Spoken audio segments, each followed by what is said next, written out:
Welcome back to the Convo Couch, everyone. Pasta Jardula here. And I'm Fiorella. And Johnny Sue is on the ones and twos. Wait, am I too close? Yeah, you are. Yeah. No, sorry. How's everybody doing there? Happy Friday. Fun Friday. So, okay, first of all, yesterday we were going to go live with Vanessa Beeley, and the audio was being weird, and then her computer crashed, so we couldn't go live with Vanessa Beeley, and we were upset because she was talking about Syria, and she gave a lot of information that you're not getting, that is completely contradicting the State Department's information regarding Syria and what happened. And please go watch the video. It's up on YouTube. It's up on Rokfin. And also, we wanted to do a stream and talk about some of the things we're going to talk about today, but it was my birthday, and I wanted for people to say that Pasta was wrong about saying I was 36, and I wanted to call him out on that. But I didn't get to because we couldn't stream, and it sucked. So now it's the day after my birthday, but it's my whole birthday week that Pasta has to make up for. But anyway, I'm going to get in on that. We'll talk about Syria as we get into the first topic, too, as well. But a couple unpacking real quick. Go over to Rokfin, Rokfin. Sign up for free. Ladies and gentlemen, the fuck censorship thermometer above Fiorella's head is right around the corner for the event. It's the fuck censorship protest. You can go to fuckcensorship.net. It will give you all the information. And we really need you to get out there and support us here. Or if you can't, at least live stream us that day. Follow the live stream, whatnot. Any love you give financially always helps, whether it be on Rokfin, PayPal, Streamlabs, Patreon. But it's getting serious right now. There's been shit that's been happening left and right, too, when it comes to the censorship. And they meaning all the players in the game, the deep state, whoever you want to call it, the elites, the government, whoever's running and pulling shit, they're trying to silence us. And when I mean us, I mean by all of us, little by little. They're going after independent media. They'll be blocking your post online eventually. They're trying to control speech. And it's so important that we all get together and we let them know, fuck you and fuck your censorship too. Sorry for cursing, Mom. It's important. So, just to specify what he means, because sometimes people, mock when you say the elites or when you say the deep state. It's the national security state, and they're three-letter agencies, and they're the group of people that really irrelevant as to who's president that keeps operating as we've seen. New boss same as the old boss with an incoming Joe Biden presidency, as Vanessa Beeley said. Nothing has fundamentally changed, except that now there's the attacks that are happening now are more cryptic, and they're not getting played out in the media at all because it's not Trump, it's Biden. And so they're finding excuses to pretend this isn't happening, that we aren't arming terrorists and actual Al-Qaeda affiliated terrorists and transporting them via helicopters to different functions. And that's we're literally aiding terrorists. But the narrative is, oh no, we had to do that because then they would attack us. And it's really, people don't know the nuances of the region. They don't know what's going on, which is why we often have people who are in those regions talking to us. Oh, from yesterday. Okay. So Ross Iron Coil sent you a super ray. Does the FBI employ or attract anyone who is not obviously overcompensating for a severely impoverished sex life? Was he talking about? It's so funny because I was just about to mention Christopher Wray. You know what I'm saying? And he's talking about the FBI. That guy, I'm telling you. But it's scary, and we're talking about the censorship. We're talking about the serious stuff. We're talking about the national security state. They also work in conjunction with big tech. We're talking about cellular pings, data pings. This is scary shit, fam. Jim Garrison, he sent us some love on the Rokfin. Thank you so much, Jim Garrison. Good luck on your next case. Michael Castelli, Paisan. He also received a tip from Michael Castelli. SSJ for Curtis. He also sent some love. Thank you, SSJ, for Curtis. And Hala Ishmael. Holy, let me holla at Hala. Sent a generous happy birthday fee tip. Awesome. Thank you so much. Jean Butternut. Thank you so much. Don't yell, laugh. I'm sorry. That is an amazing name. It's a birthday tip. I'm changing my name to Fiorella Butternut. Jean Butternut sent us some love. Joy C sent some really nice love. Good luck with the protest against censorship in front of CNN on March 17th. Keep up the work. Thank you, Joy C. That means a lot when you show us that love. We're going out there. Oh, I'm writing my speech already. I'm getting ready, fam. I'm getting fired up, watching Fred Hampton movies and all that shit. I'm getting ready. Trey Wright, he left some love. Thank you so much, Trey Wright. Thank you, Trey. And also, wow, Arem, another lovely one. Holla, Arem. Fee, your birthday should be every day. Let me be the first to wish you happy birthday, Fiorella.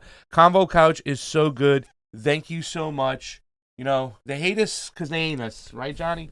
The people out there. They hate us because they ain't us. And don't listen to the guff. Don't listen to the bullshit. We'll give you the truth right over here.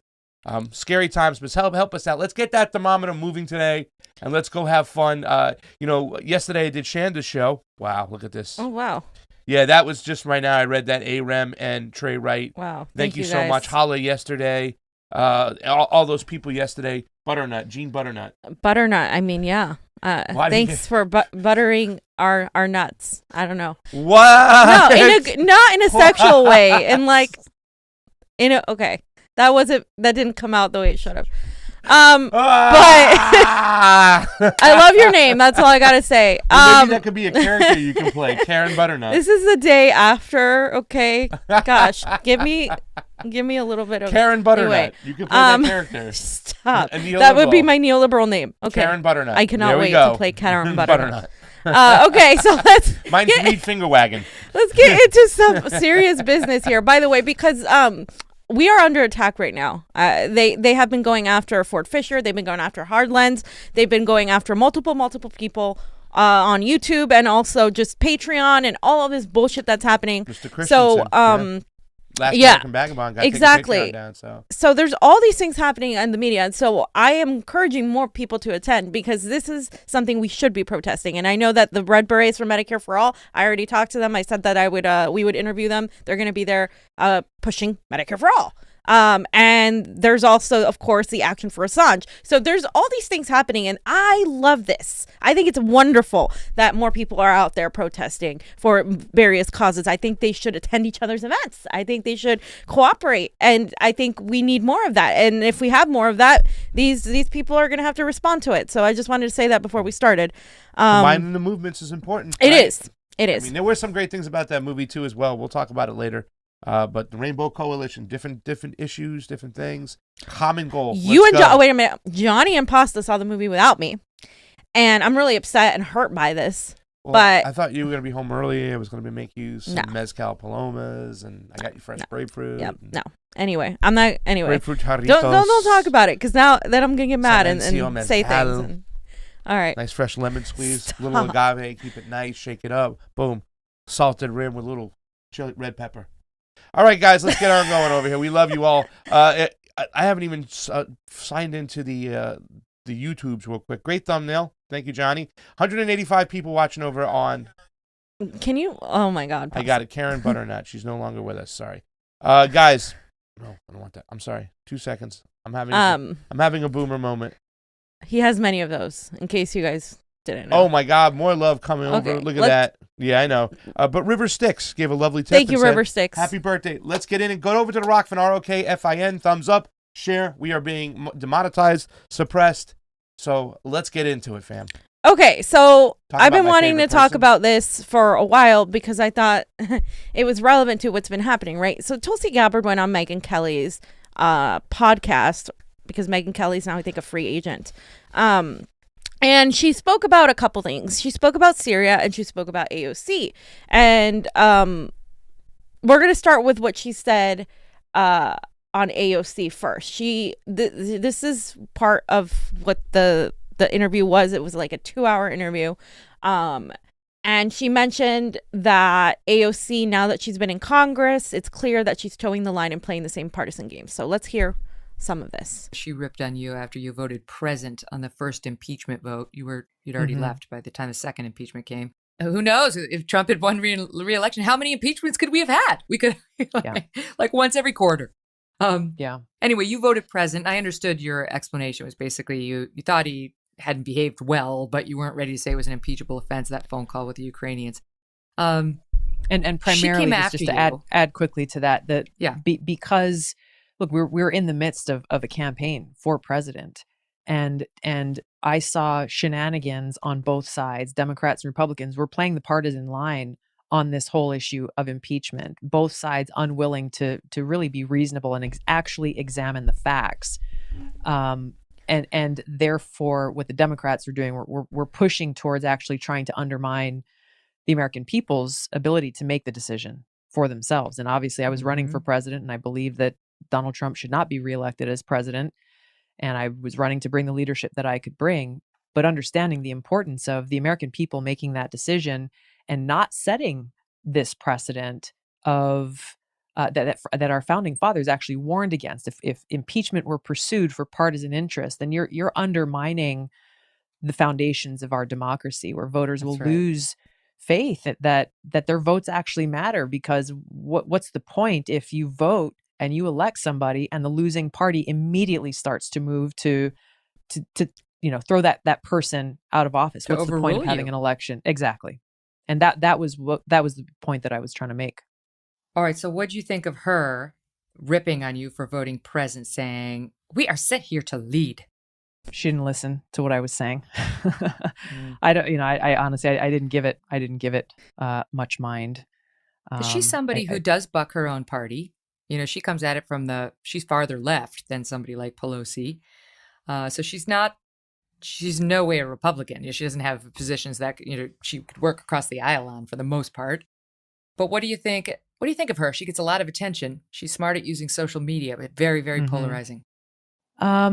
Look, I think when it comes right down to it, even as her positions may differ from the Democratic leadership in some areas, now that she's been in Congress for a little while, it's become clear that,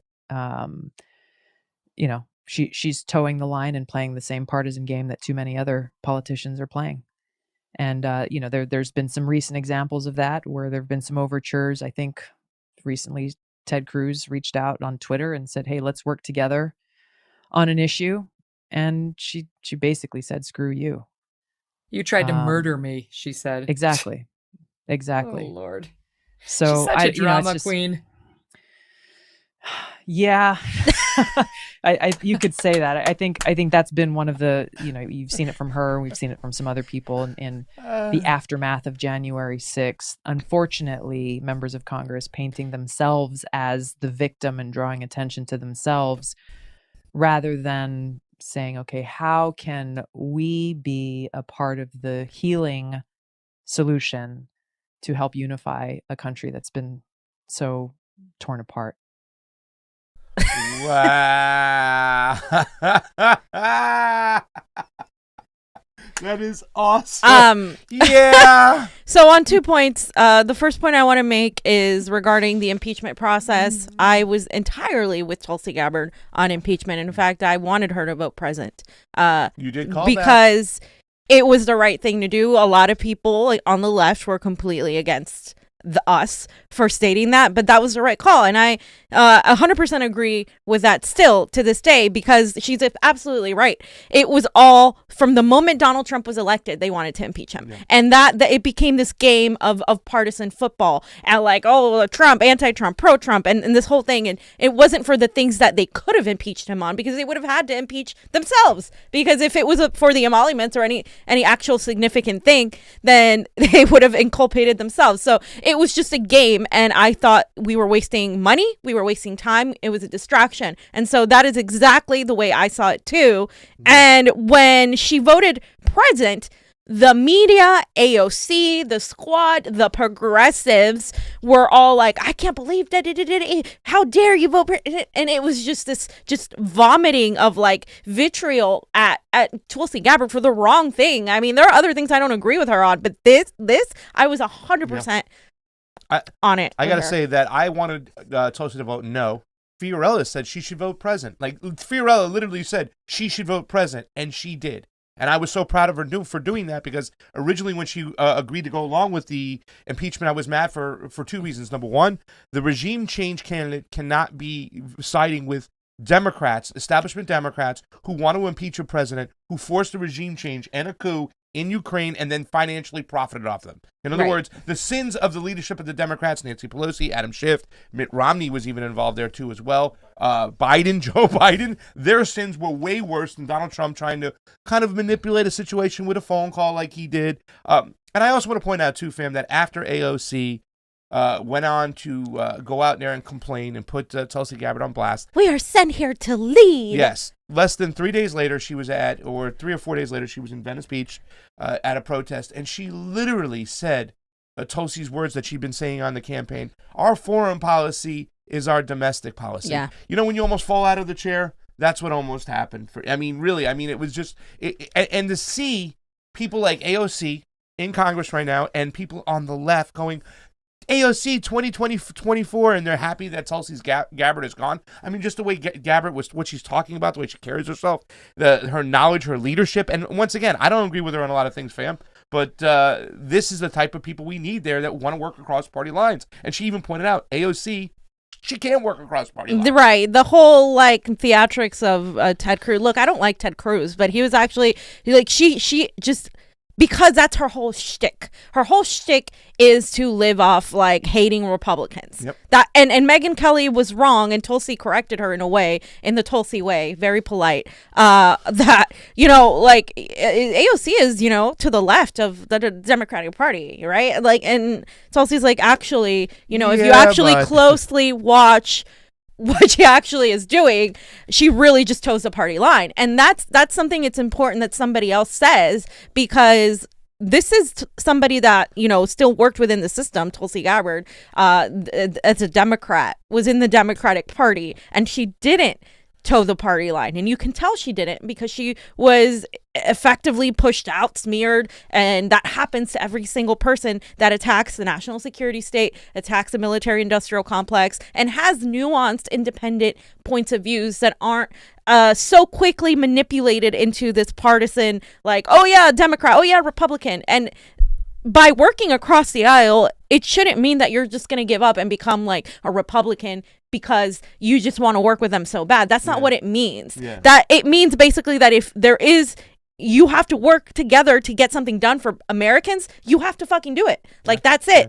You're going to have to work with people you don't like in any field in life. So I don't understand why it's so difficult. But I have a question for you, fam, because this is something, and it's got to irritate you too as well now, when Megyn Kelly's even talking about AOC being, she's so far left. How come it's considered to be far left when you have no stance on civil liberties and protecting civil liberties? Yeah. When you have no knowledge of foreign policy and understanding how to do it, and you actually okay imperialism, you okay the bombing and you okay it by being silent at times. Right. How come that now is considered to be, that the squad is considered to be the furthest left, and they're not even looking into elections, they're not even pointing out the framework of elections whatsoever? Those three things, how can that be considered far left? Those are my three main issues, and I consider myself a leftist. Is she a Republican, or is she right? She was a Republican, but she's more of she goes between the neoliberal, and the Republican. She got into it big with Donald Trump. She left Fox. She went to MSNBC or CNN. Now she left there too as well. So I could see why she thinks that AOC is center right. But why in general is that considered? Are they considered the most leftist now? I think it's the shtick. I think it's all part of the game that's being played here, right? Because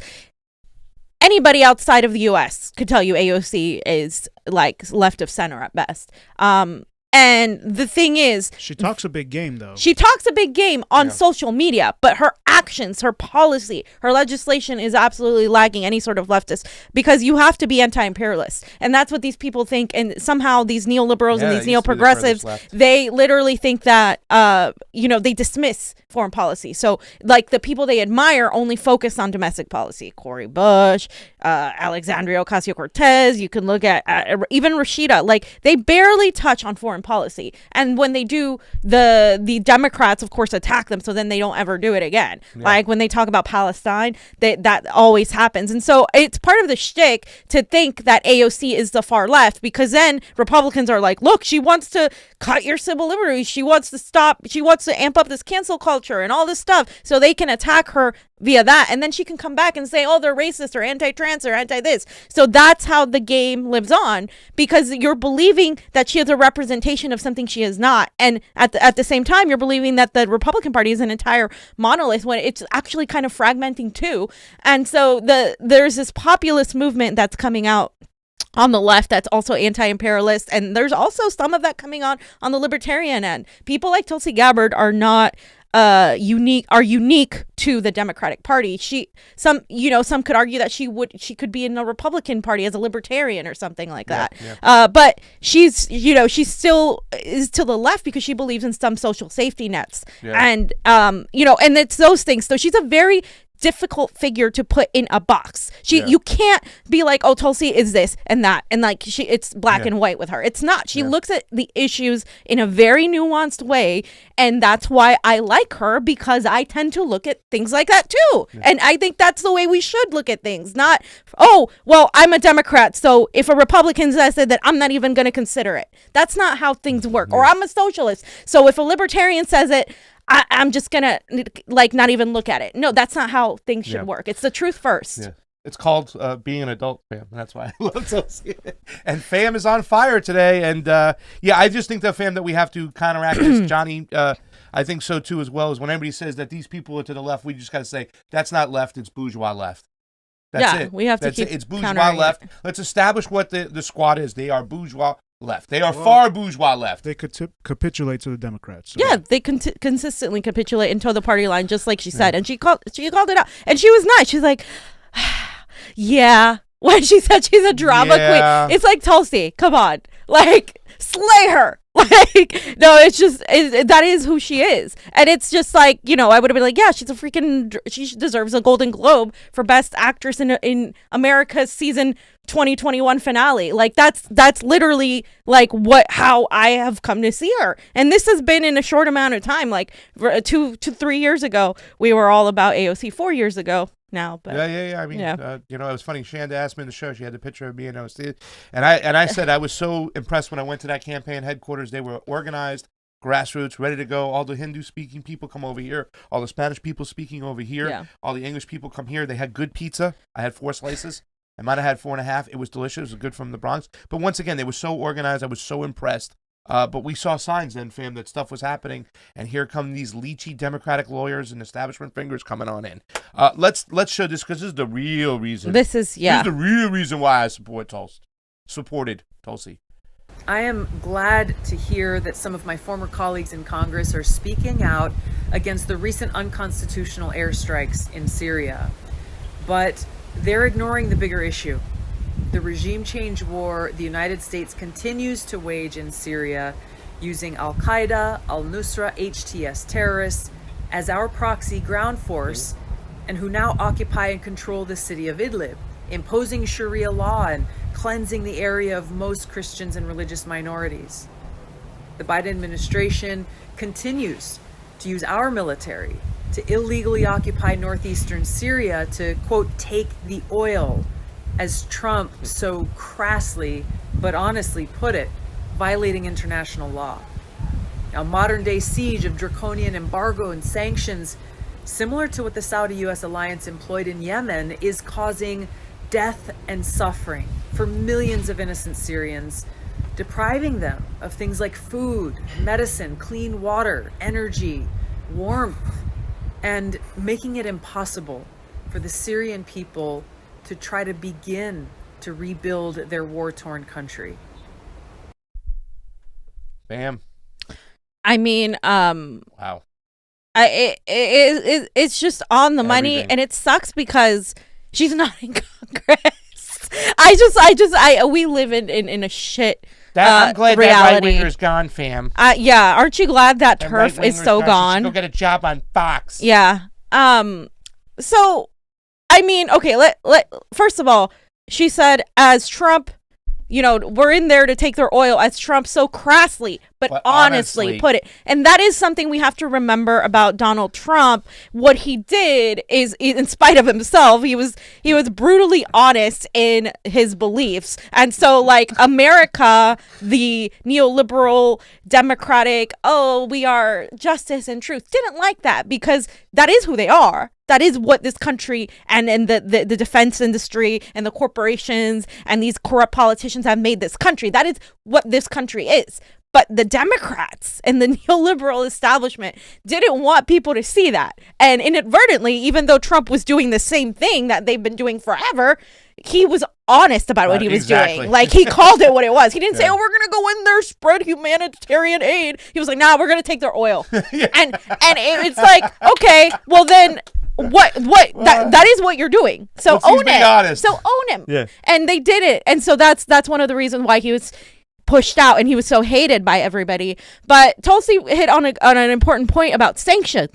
And we talked about Vanessa Beeley about sanctions with Vanessa Beeley yesterday, and she explained like just how awful it is to these people, innocent people, how villages, how families have been killed by these bombs, and how it's not just the United States but Israel constantly bombing Syria, and they barely, like, it's a regular occurrence to them. And we were talking even before the show, like, imagine if Americans experienced like half a day of what Syrians experience on a daily basis. And we have AOC and all these congressional reps talking about their trauma, like for freaking Horde Man coming into the Capitol building and like all this stuff. Like, it just, by comparison, it is disgusting the way we are so self-centered, and it's the epitome of American exceptionalism. Wow, it is. And today's guest wrote that book, American Exceptionalism. And it is so true, fam. Just going back to the Donald Trump stuff, Donald Trump got in trouble for more for telling the truth than he did lying. Plain and simple. Like, as he so crassly and honestly put it. That's why they hate it. That's why in this particular video right here, she tells so much. Yeah. And she even said at one point when she was talking about the sanctions and everything, when she said warmth, Vanessa Beeley told us yesterday they can't even get the proper, resources to get gas, electricity in there. Yeah. And people are freezing. She's on like a 4 hours on, 4 hours off, and like other cities next to her streets are like 2 hours on of electricity, 2 hours off. Like, imagine living like that for one fucking day, America, and then tell me that we were justified in attacking this Iranian fact. Like, we have zero grounds to be there. Period. And this is true left. This is true left right here. Right. We're standing this against is anti-imperialism. This is true left. And I think what we need to do, fam, moving forward, I just had an idea, is that we got to constantly just stay on Syria every single day, because it looks like it's going to be amped up. So the small stories in Syria, we got to bring truth to light, ladies and gentlemen. We got to share. We got to talk about what's going on. The horrific behavior is even amped back up since Donald Trump left and Biden went in there. Donald Trump wanted to stay just to keep the oil, right? You know what I'm saying? And he was actually trying to move away from the northern part, pull away from the Kurds.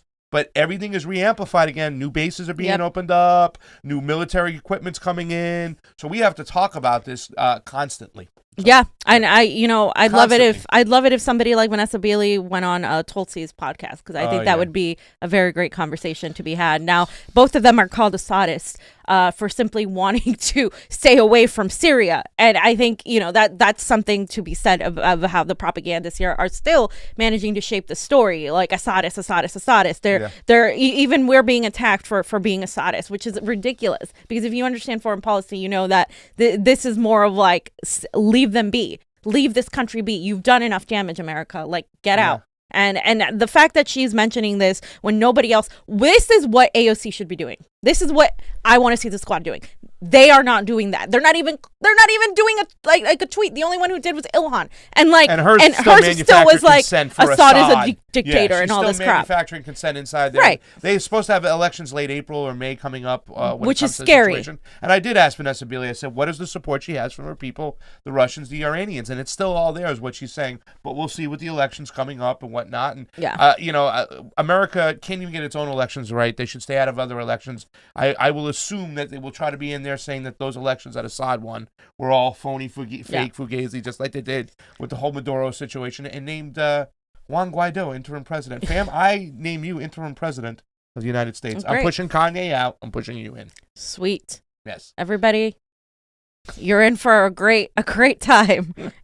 Almost 400 people watching on the Rokfin over there. On the YouTubes. We got 68 on the Rokfin. Get on over. Rokfin.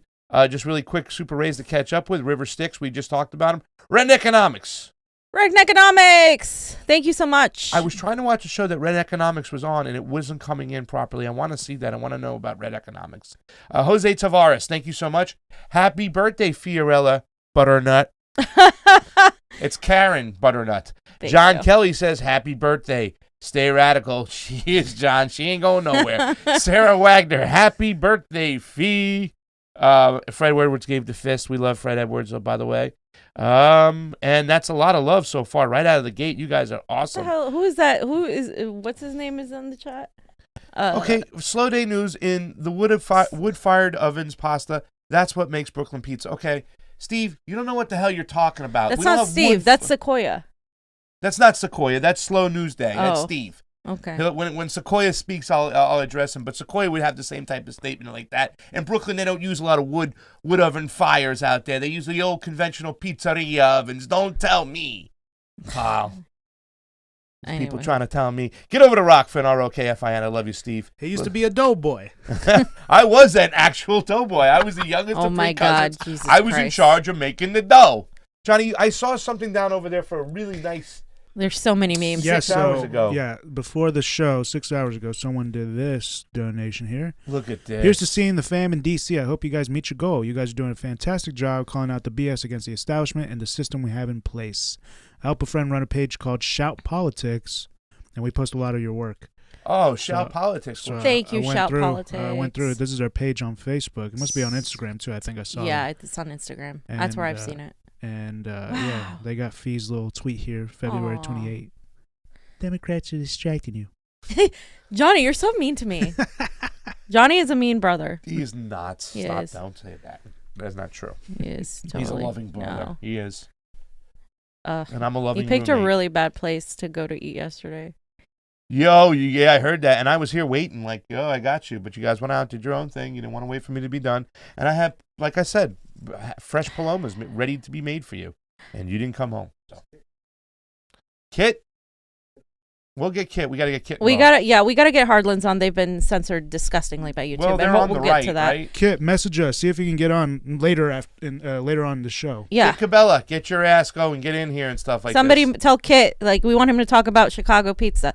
So this isn't Michael Moore. This is some other Michael Moore. Okay. Right? I have no clue. I don't care. All right. So Johnny had the whole YouTube. I don't know if you want to watch more of it, Johnny, but this is just that part where Biden offers to take questions. And he says, if that's what I'm supposed to do, Pelosi laughs and signaled to cut the feet, and the feet is cut, which I completely. And I'm happy to take questions if that's what I'm supposed to do, Nance, whatever you want me to do.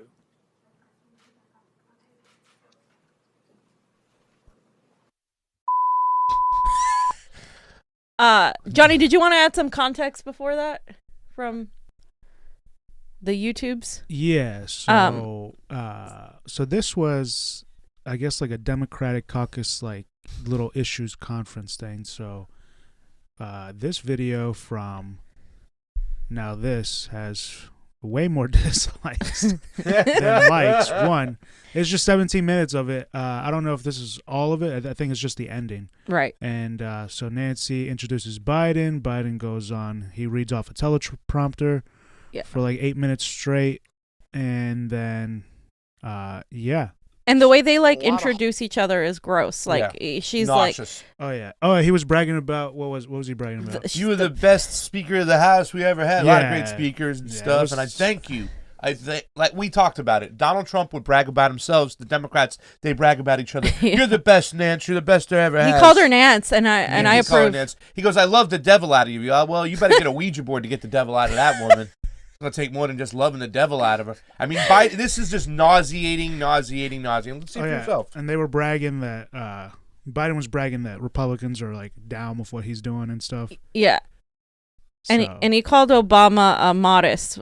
Yeah. Obama said, take a victory lap, Obama. Go ahead. Like, well, no, we'll let you take the victory lap. About the economy. Yeah. Like, literally, are you kidding me? How many millions of people was run out of your house during the Obamas? Take a victory lap, Barack. You threw all those people on the street. Yeah. So that was that. That was that. And then the other tweet, which was also pretty cringe, is Biden is treated like a child. He is babysat and humored all day while Pelosi and the rest run the country. That's what it comes across as to most Americans, right? This is what the Republicans say.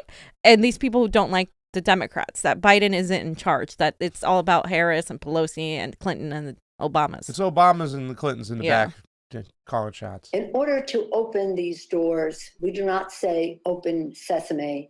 We say open Biden. That's our magic word. Open Biden. I love it. I mean, this is your leaders over here? This is disgusting. This is open Biden. I feel like that little animal that's like asking like what like that little meme.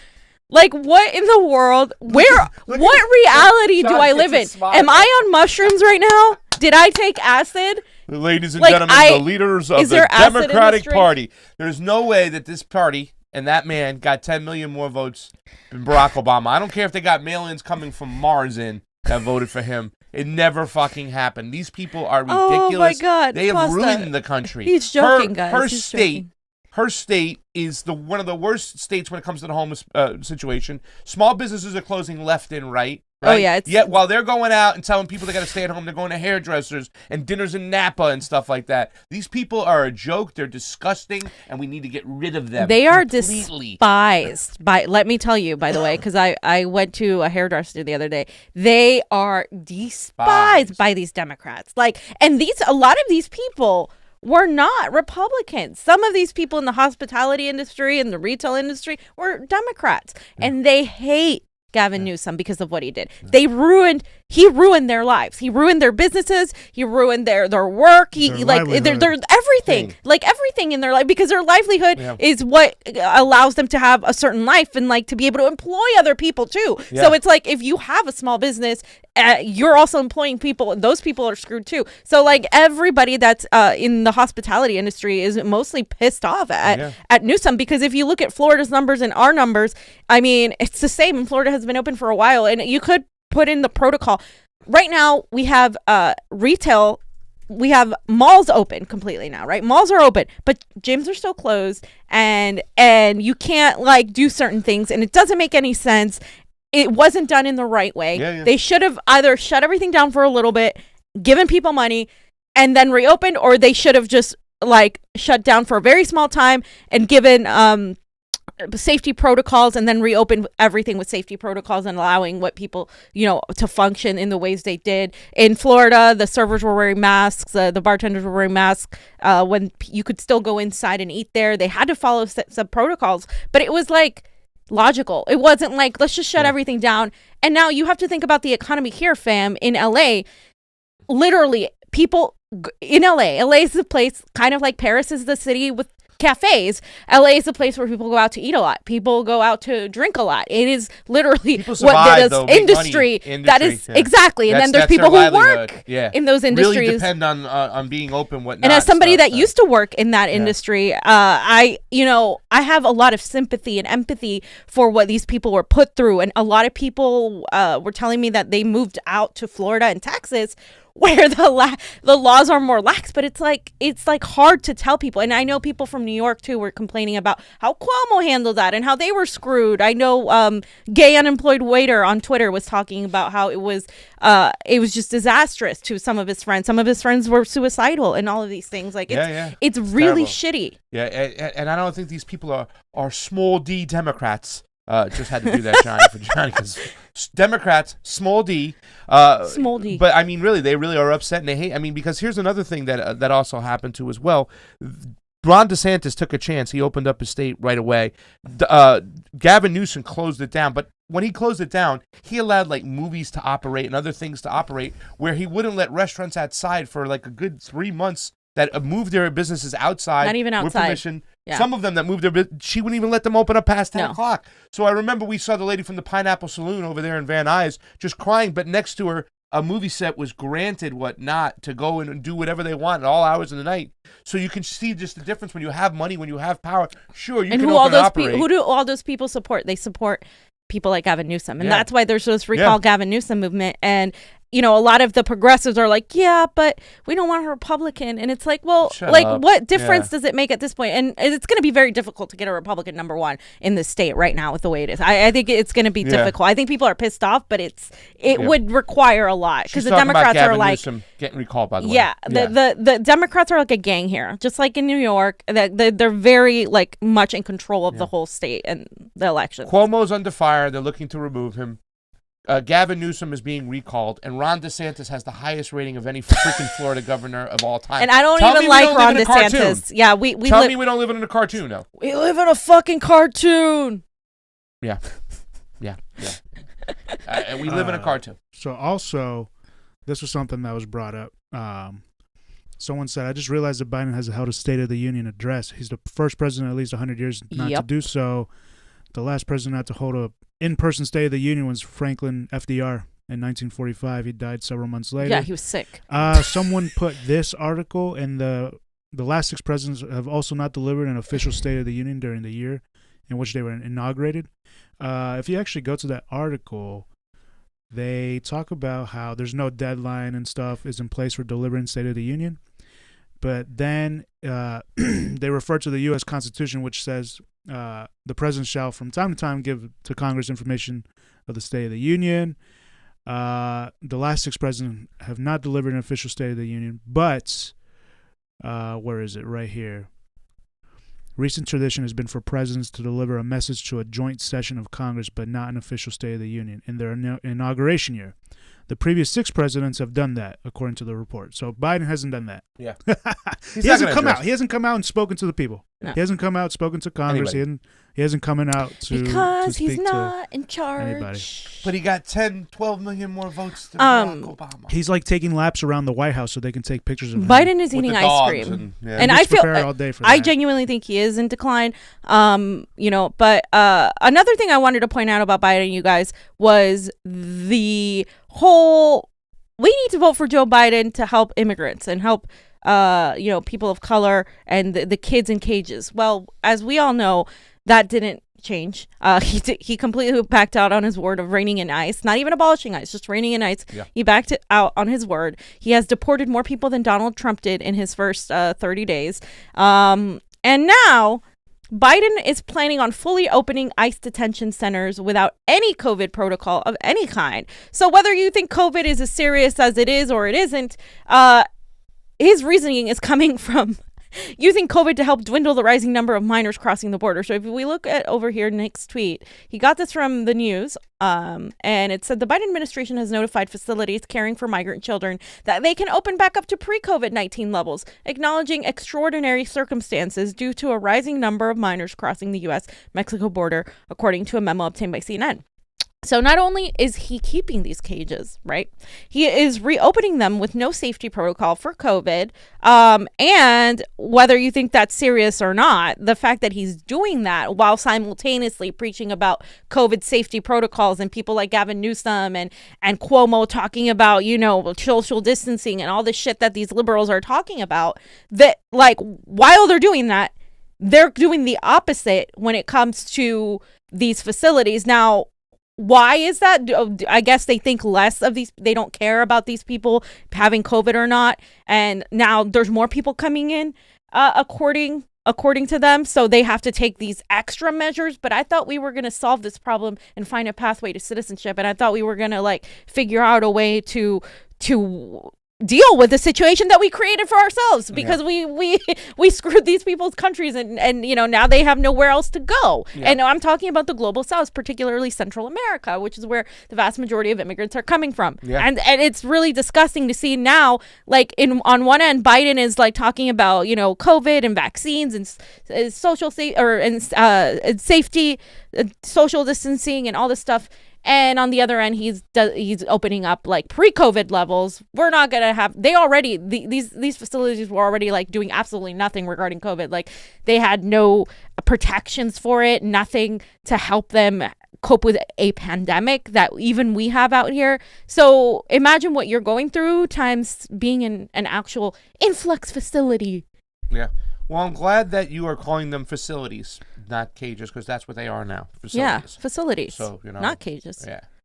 It's disgusting, guys, and that's the Democratic Party for you, right? They move things around, change a couple words, and then pretend that they did something, and they did absolutely nothing, or perhaps they made it worse, and that's the situation that we're in. Well, I mean, we have some the things that can really help make it worse was continuing the same policies in the global south that we talked about. Chile got a big weapons deal, and that goes to an oppressive government that's going to use those weapons against their own people. right? You know what I'm saying? And saying Juan Guaido is the interim president. You know, I mean, that's Blinken. We told you guys about this, you know, right out of the gate and stuff. These things exacerbate the migration issue. That's why we have so many migrants coming up, because we turn those countries into shit so we can have corporations there, resource extract. And it doesn't even go to us, really. It doesn't even help us, American people. So even if you look at it at an economic point of view of why we do these things, yeah, we need bananas, but we can pay a couple cents extra for some bananas, and you know what I'm saying, and it can really help the people in the North Triangle with that resource, so they can build a better economy, better homes, better schools for their own people. But we can't allow that to happen, because why? We're greedy for corporate reasons, for resource extraction, and number two, we don't want you to see a socialist government really thrive. Because then you, the people in America, you'll demand more from your government, since they get health care and schooling and housing and everything down there. Because it's just taking money collectively in a pot, tax money, and using it for the people instead of giving it to contractors for war.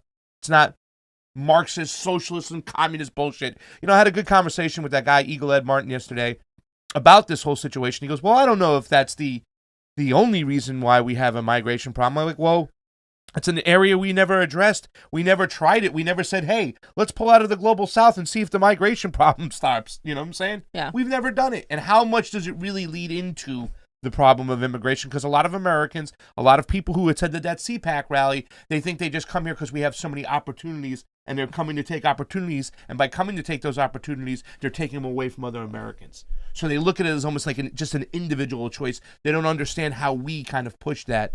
Yeah, I mean, if you would flee America too, if America was a war-torn country. Yeah. That was, I mean, you trust me, I want to flee America now, because there's like the engrossing fascism that is coming through the national security state is extremely scary. Yeah. It is extremely frightening. Terribly scary.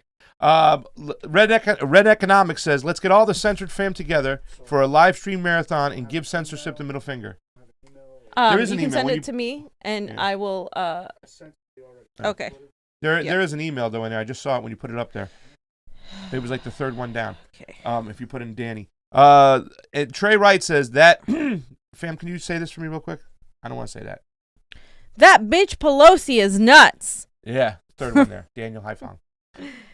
Oh, that's funny. All right, let me just message him, and I will.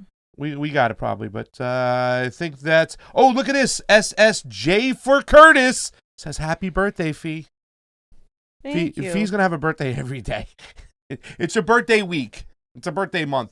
88 watching on the Rokfin, ROKFIN. We almost have 500, I believe, on the YouTube. 466 have cool people over there like Andrew Gowlick, Heidi Berner, Matau, Pyro, Brian M., Jason Ibarra, River Sticks, Sebastiano, thank you so much for all hanging out. Niko P.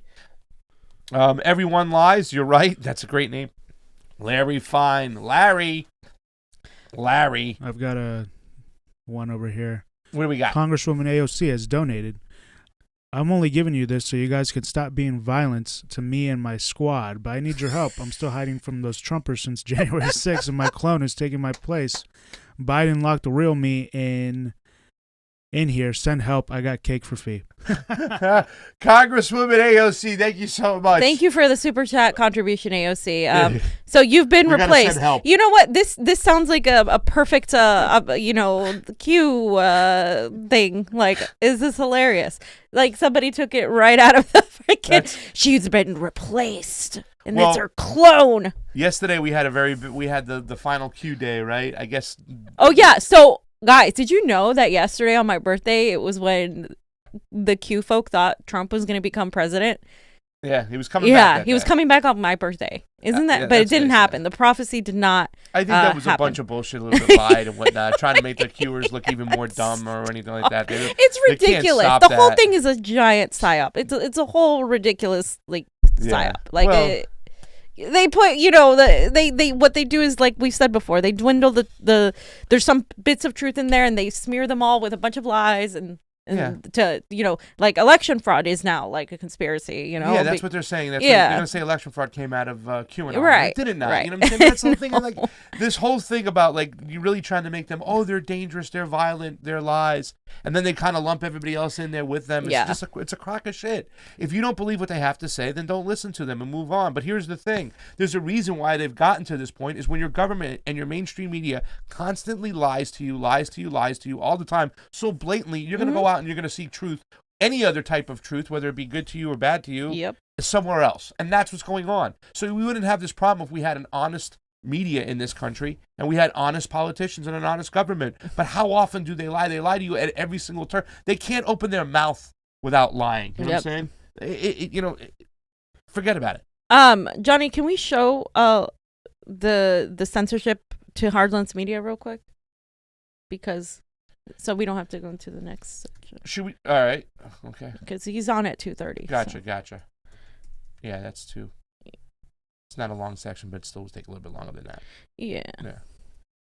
Okay, so what do we have here, John? Ladies and gentlemen, fuck censorship. Right. Everyone at Heartlands needs your help. Chicago pizza is better than New York pizza. We know this. Fam, we need you to message YouTube and Team YouTube to restore our account. We have been censored. Protect free speech. So their account has been censored for a violation of community strikes. Which strike did they do? Content unavailable.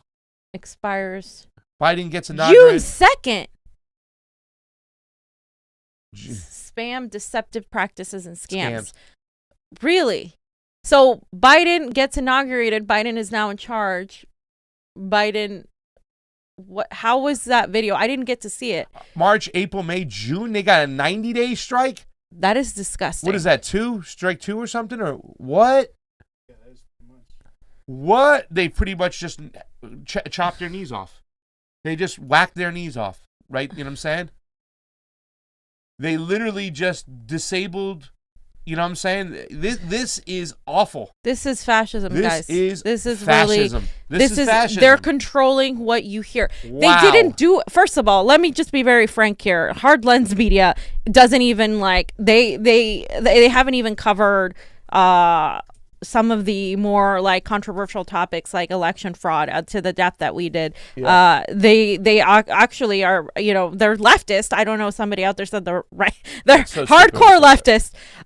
But it's just they haven't done anything that you could remotely even say like is justifies any of this. But even if they had, right? Even if they had been putting out and saying, Biden is eating ice cream in a basement and said that should be allowed, even if they had done that. They didn't do that, but even if they did that, and so we have to stop thinking that we need to be like, oh well, what did they do? No, it doesn't matter. They could be talking about aliens coming in spacecrafts, like what's his face was talking about, but it doesn't matter. They should that is free speech. No. That is whatever it is. That is free speech. I want us to stop policing ourselves in that way, because I've seen some other progressive channels start to put disclaimers consistently, like regarding the election. The election was absolutely free and democratic, and the election was absolutely these people were undermining the election with conspiracy theories and blah blah blah. They've started saying that because they don't want to get taken down, and it's really sad because now so who's controlling what you hear? And pretty much eventually everything you hear on YouTube is going to be mainstream media. It's going to be mainstream neo-progressive media. It's the new liberals. That's not the truth. That's scary. It just sucks the way a lot of these progressives are just capitulating right to the establishment narrative, whatnot, and just like going out of their way to go, the election was fair. It's the most safe one, and blah blah blah. It's sad because when you speak truth and you speak your truth, and even if people disagree with you, you should be able to say it. Right. You're not inciting violence. Why are they doing this? That's it. Yeah, especially regarding foreign policy too. It's just going to get foreign really policy, bad fam. with Syria, with China, with the Uyghurs. So I'm a Uyghurs man. I don't know if you know that. I sent somebody a meme about you. Well, this next guest that we have on, fam, we've had him on before. Back in the days when I used to get yelled at a lot for my wanting to find out what was going on in this region, wanted to talk about what's happening with this region. We had Danny Haiphong on before, so we're bringing him back again because we need answers on China. How you doing there, and Danny? Hey, thanks for having me back, guys. Good to see you. New camera. Look how sharp that is. That's clean, my man. You look good. Yeah, you look great. Danny's up in his game over there. Wonderful. Trying. So Danny, I wanted to talk about China, but I also wanted to talk about Ethiopia, because you had a guest on recently who I actually want to have on as well. And you were talking about the region, in the Tigray region in Ethiopia, and there's been this worry that the West is pushing regime change in Eritrea via destabilizing this region. And we've been following the water wars here for a while. We were following it last year. Dam. Yeah, the Renaissance Dam. So what exactly is happening from your perspective? Yes, well, it's a very complicated situation, but what needs to be, I think, outlined when we talk about the Horn of Africa is that there is an obvious interest in the United States and the West to divide the region. And the region had actually made some real progress, especially in the last 2 or 3 years, in developing peace between Ethiopia and Eritrea. The new prime minister of Ethiopia, Abiy Ahmed, he extended the olive branch to Eritrea, and they signed a peace agreement. And that was a huge development in the region. I mean, those two countries had been at war for decades. And it's important to remember that the United States and the West, especially the British as well, had a huge hand in dividing up those countries as a way to keep the region divided. The CIA was involved. Alan Dulles said that, there's no interest in giving Eritrea any kind of self-determination. So it's important to realize that there's a historical background to the conflict that happened in November and was quickly placed under control by the Ethiopian government. And it's also important to remember that the Tigray People's Liberation Front, the TPLF, was in power for decades in Ethiopia and actually ruled over a very ethnically divided state. In the constitution itself, there was a stipulation that ethnicities could separate from the country, and that created kind of this environment where Ethiopia could basically sell the country to Western donors. I mean, Ethiopia is one of the most dependent countries when it comes to foreign aid. And so when this conflict emerged, we really had to ask ourselves, well, why is it happening? Well, the media isn't telling us why the TPLF attacked the military in the region. It's not telling us exactly what's going on.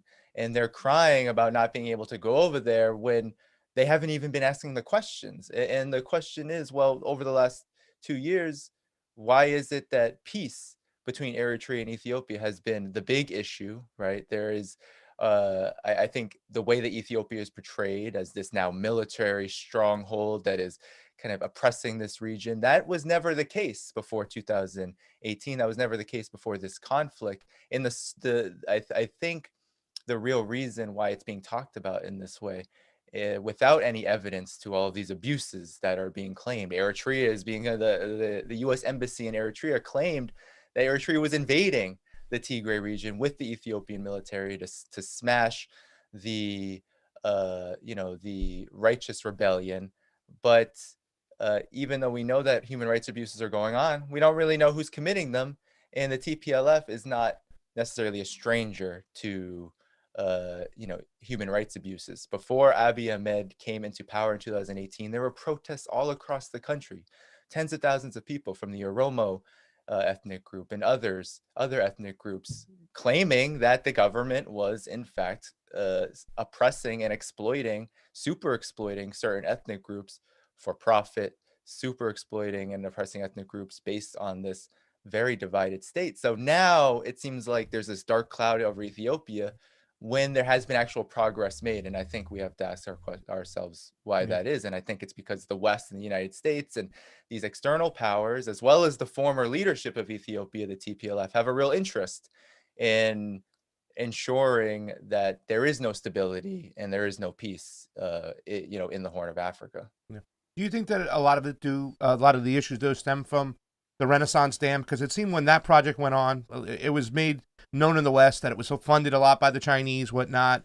And we see a lot of this stuff that's almost similar to the kind of the headlines in the news, similar to what happened in Libya. Let's go build a base there. Let's do this stuff kind of thing. Do you think some of the issues stem from this base, from this dam? Because I know Egypt has been long allied with the United States. They buy a lot of weapons from us. And it seemed like that conflict just started spinning things out of control. And here comes the CIA. Yeah, I definitely think resources are a huge part of why there's such an interest to keep the region divided. I mean, in January of 2020, another landmark event happened when Eritrea, Somalia, and Ethiopia met and said, we want to cooperate regionally and economically. And I'm glad you brought up China, because I know we're going to speak about China. But China has been investing, of course, in Africa. Africa is the largest trading partner by far. But also in Ethiopia, there has been a lot of Chinese investments there. And there was a hope that Abiy Ahmed would actually change that, because he had some varying perspectives on what Chinese investment meant for the country. But it's quite clear that, China has not done anything politically in Ethiopia. What's happened is that the Ethiopian political system has gone through this transition period over the last couple of years. And that's the real issue here. The issue is that there is a prospect towards peace between, neighbors like Eritrea and Ethiopia, which have a long history of conflict, and the larger Horn of Africa region, including Sudan and Somalia, and even extending outwards to Lebanon, etc. That this kind of regional peace, Yemen too, really poses a threat and a possibility for more independent kind of development. And we saw in 2006 with Ethiopia's invasion of Somalia that was bankrolled by the United States, that any kind of independent political formation that happens in Africa is immediately intervened on. And while we don't have necessarily direct evidence that the United States and the West are backing the TPLF here, we know that over the course of the TPLF's political rule, there was a lot of military and economic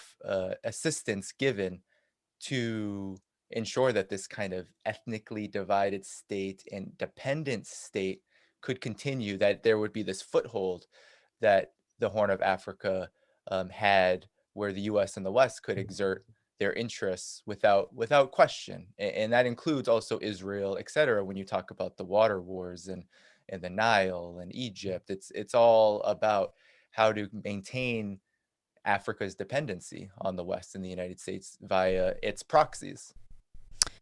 Yeah, and they were also the mainstream media headlines were also framing the region as extremely Marxist controlled, totalitarian, and pro-China. You recently wrote this article for the Gray Zone regarding Democracy Now!'s humanitarian interventionist propaganda. Why do you think that once prominent leftist progressive outlets like them have had such a negative slant on the majority of stories they cover on China? Well, I think there are many factors. Ultimately, the basis for all of this politically is in the fact that the entire narrative about China in the United States, from across the political spectrum, is driven by actors within the military-industrial complex and their front groups, which include a lot of the same foundations, like the Ford Foundation, etc., which happen to give to outlets like Democracy Now! And so we've long known over the past few years, I know the Gray Zone's done a lot of good investigative journalism and others, we've long known that a lot of the sources that are being relied upon when it comes to China either directly emanate from the military-industrial complex in the United States and its intelligence apparatus, or are very closely aligned. And so I think that the reason why these sources are relied upon is because they have been given this kind of expert status because they are the ultimate hegemonic arbiters. They are the political arbiters of this new Cold War. And this new Cold War is being driven by all sections of the political and economic ruling elite in the United States. And there is very little incentive to go against it, right? Because whenever China comes up, because of how effective the new Cold War has been, there is an immediate reaction. And this goes back, decades upon decades, even before, this new wave of anti-China, new Cold War sentiment. It goes back to the beginning of China's political independence in 1949, where China was looked at as a communist country that needed to be contained, it needed to be overthrown. And that's been the policy of the United States in varying degrees, even during the so-called period of cooperation, in the early 1970s. That's really always been the policy, is which is the most effective means to ensuring that China becomes a country that is no longer politically or economically independent. Yeah, it's hard when a lot of my friends right now that are on the populist right, I should say, come at me with all these money lines, China and the government, what they're trying to do. And, we can have another discussion. I can hit you with those things too as well. But the reason why I'm so hesitant to buy into that kind of narrative is the fact that you just look at China's behavior when it comes to them being non-imperialist. United States, it can't go a week without bombing some country or whatever. And China's just not involved in that type of behavior. And you had mentioned too, I remember the first time seeing you on Jimmy's show, you talked about the NED. It's just all over China going up and down. How involved is the NED in spreading a negative image when it comes to this Uyghur story in Xinjiang? Oh, they're very involved. And on Twitter, they announced that they have been funding Uyghur human rights organizations. And when we just look at, for example, the BBC report that Democracy Now! Relied upon in their singular story on China over the last year, we see that the NED's Uyghur Human Rights Project, which is under the umbrella of the World Uyghur Congress, which has received tens of millions of dollars from the National Endowment for Democracy, that is where the whole story about so-called mass rape in Xinjiang comes from. That Tina-Desiree, who is the singular source on this rape accusation, she herself was resettled in the United States by the Uyghur Human Rights Project and has been caught speaking to BuzzFeed and speaking to Radio Free Asia last year and the year before that, saying that she was not raped, that she was not abused, that it was just her suffering for being detained for what she claims is no reason. So I think it really stands to show that the National Endowment for Democracy has been throwing millions upon millions of dollars at these opposition groups, many of whom are based in Washington, D.C. That's where the World Uyghur Congress is based.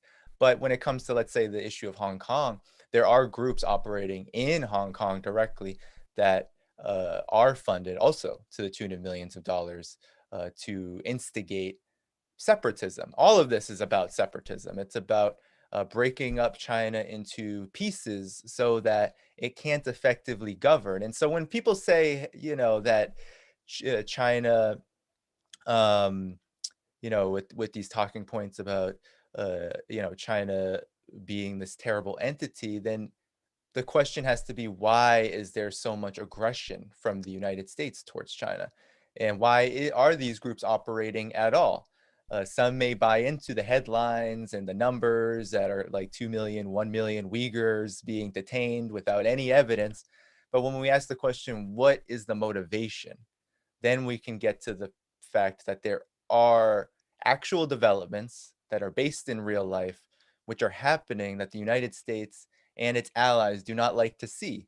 They do not like to see a growing economy, addressing absolute poverty, promoting a global vision for cooperation, multilateralism, and promoting a world order that isn't based on one country's dominance around the world, and that isn't based on militarization, the militarization of the world. And there's no evidence that could suggest that China is interested in any of that. And I think that's ultimately why we see so much activity from the National Endowment for Democracy around China, because there is this kind of timeline that the United States is seeing in its ruling class that, yes, China will be the #1 economic power in the world. And that status lends itself to another question of, well, what does it mean for China to be #1? Because if China is #1, that means countries are going to be looking at China and saying, well, what can they offer?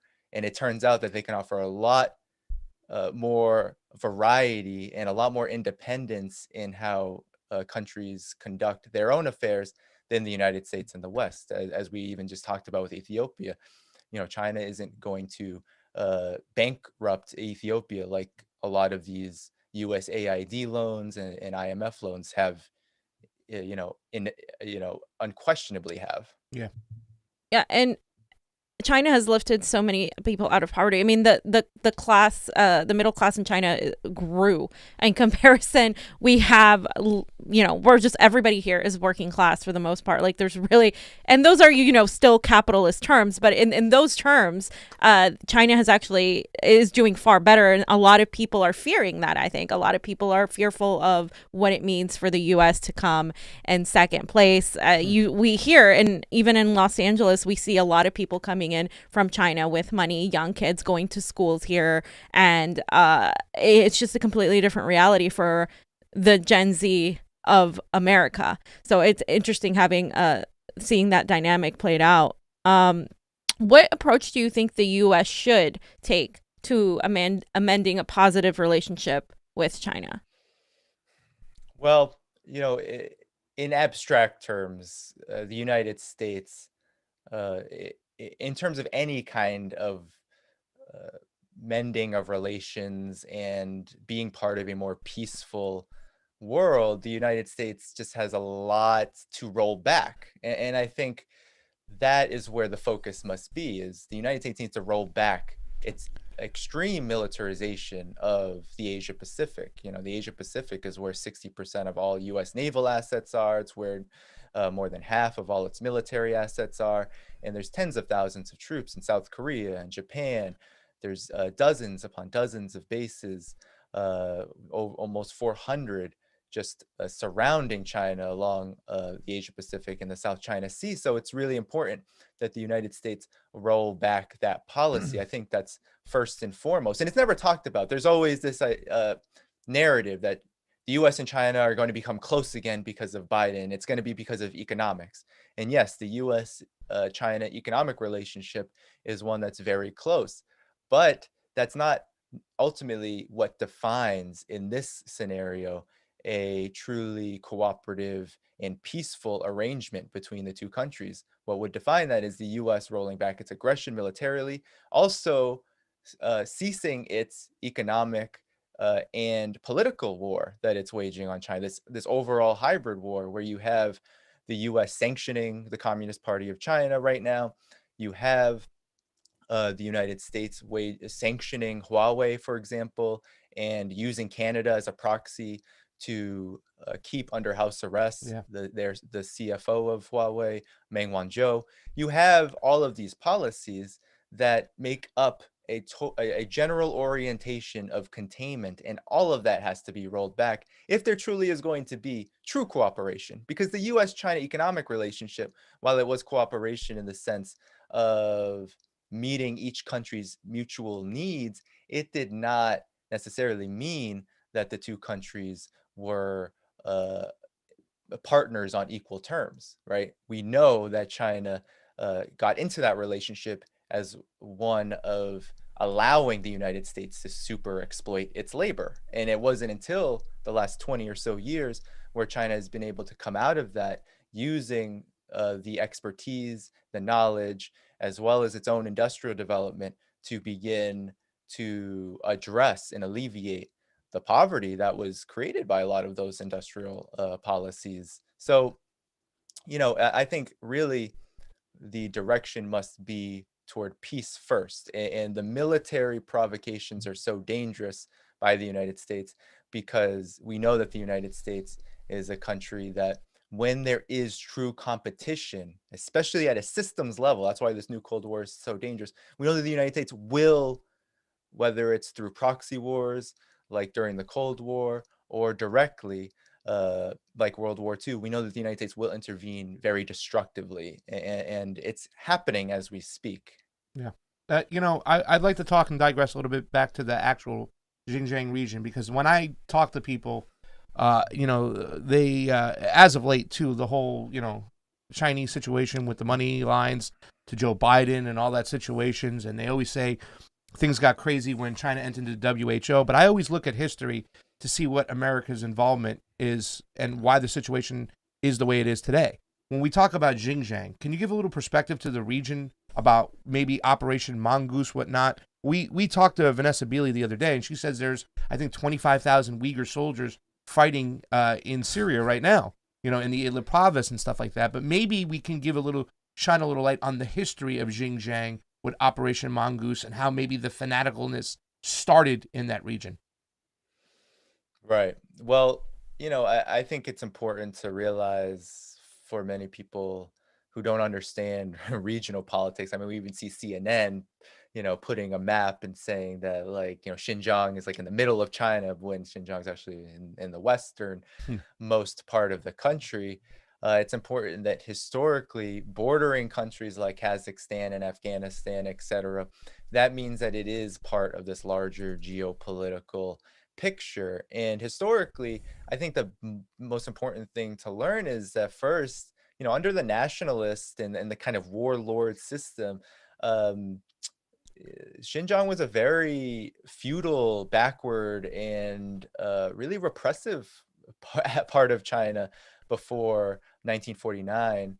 And it took a few years, even after 1949, to roll back what was a very disastrous situation for ethnic minorities there, for the Uyghur population in particular, and for the practice of religion, like Islam, for example. There were severe punishments before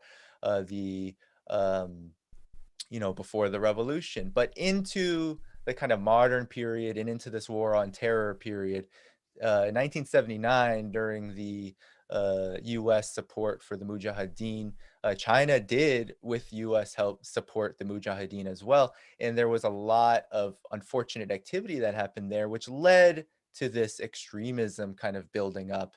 And then, over the last several decades, between 1990 and 2016, the fruits of that kind of bore, and China had to address it now. And they addressed it independently. They addressed it without using the methods of the United States. They didn't use the methods of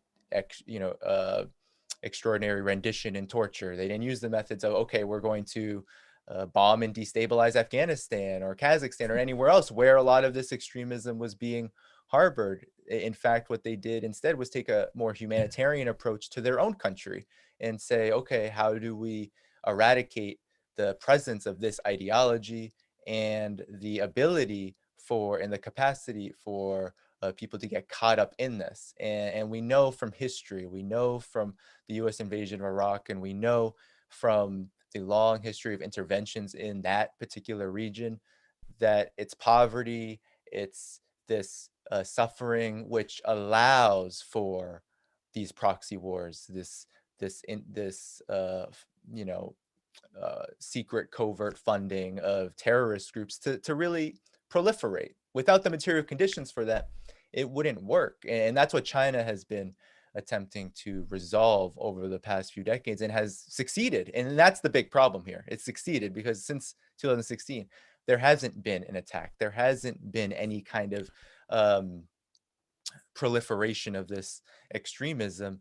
And that has allowed for these goals that China has, which is to bring the Xinjiang province and the rest of China up to a certain standard of living, and to move forward with the Belt and Road Initiative, which is ultimately a project that starts at the Xinjiang province, because without being able to move through Xinjiang with economic resources, China can't reach the rest of Central Asia. It can't move into Europe. So that's the point, I think, for this demonization campaign.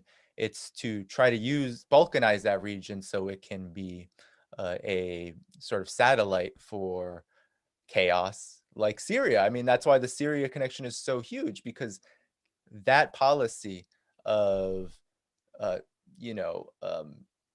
training certain Uyghur militants and then bringing them to Idlib, for example, there is a connection there with this larger project of the Belt and Road Initiative. It's a project of destabilization.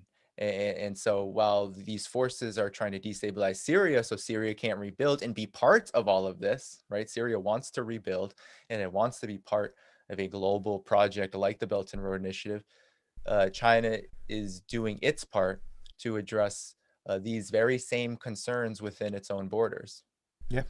And I just, for the final question, I don't know if you're going to be able to answer this, but there's a segment of people on the consider themselves left that have taken it upon themselves to vilify everybody and anybody that they say is dismissing the quote unquote Uyghur genocide. And I was just wondering, a lot of these people fall into being DSA members or being part of that, Rose Twitter.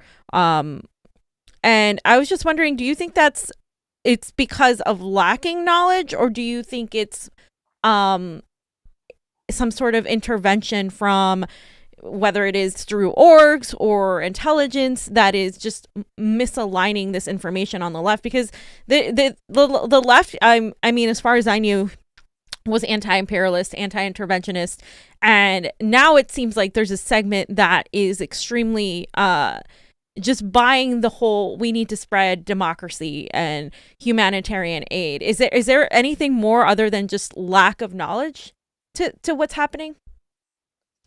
Yeah, it's a huge question. So I think that there are many different factors to the pro-imperialist wing of the so-called left. It's been a problem for quite a long time, and it definitely stems back to the Cold War. I mean, there was a concerted McCarthyist campaign, right, to ensure that US-based socialists would not extend solidarity with, let's say, the Soviet Union, but not just the Soviet Union, all of the peoples and countries around the world that were figuring out what was the direction for their society other than capitalism. And that was really the story of the Cold War. And so with these concerted campaigns, I mean, I brought up the Ford Foundation earlier. The Ford Foundation was a huge part of this. The CIA was also a huge part of it because the CIA was literally embedded in the Ford Foundation to spread these kind of lies. But when it comes to the left, there was direct infiltration. We know this. We know this not just from the Church Committee report during the COINTEL, the counterintelligence period of the 60s and 70s. We know from even before then that prominent US radicals who were anti-imperialists were being attacked, while those who weren't were being given kind of a privileged platform. They were the ones who were given a platform to exist. And I think that this is a long historical pattern that still exists today. And while it's unclear, we don't really know what's going on. We know that these organizations are taking real attention to our efforts. And so I think for these forces, the real question has to be, what interests do people have in taking the same position as the US intelligence apparatus and its war machine, right? That needs to be the question always asked, because these forces often they often kind of sit in their own kind of bubbles and silos, and they don't interact with people. They make it a point not to interact with people who are questioning the narratives that they're pushing. But in the end, whether it's this whole humanitarian interventionism and this human rights kind of orientation where a lot of the left says, well, there are human rights violations and we are anti-imperialist regardless of the country, then we have to have a deeper conversation of what is your definition of imperialism and what is your definition of human rights?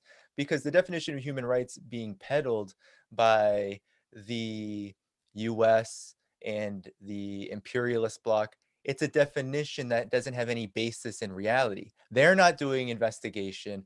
They're not providing any clear evidence of the atrocities that they claim exist, while there is this whole range of destruction and plunder and just absolute, horrific genocidal actions actually taking place.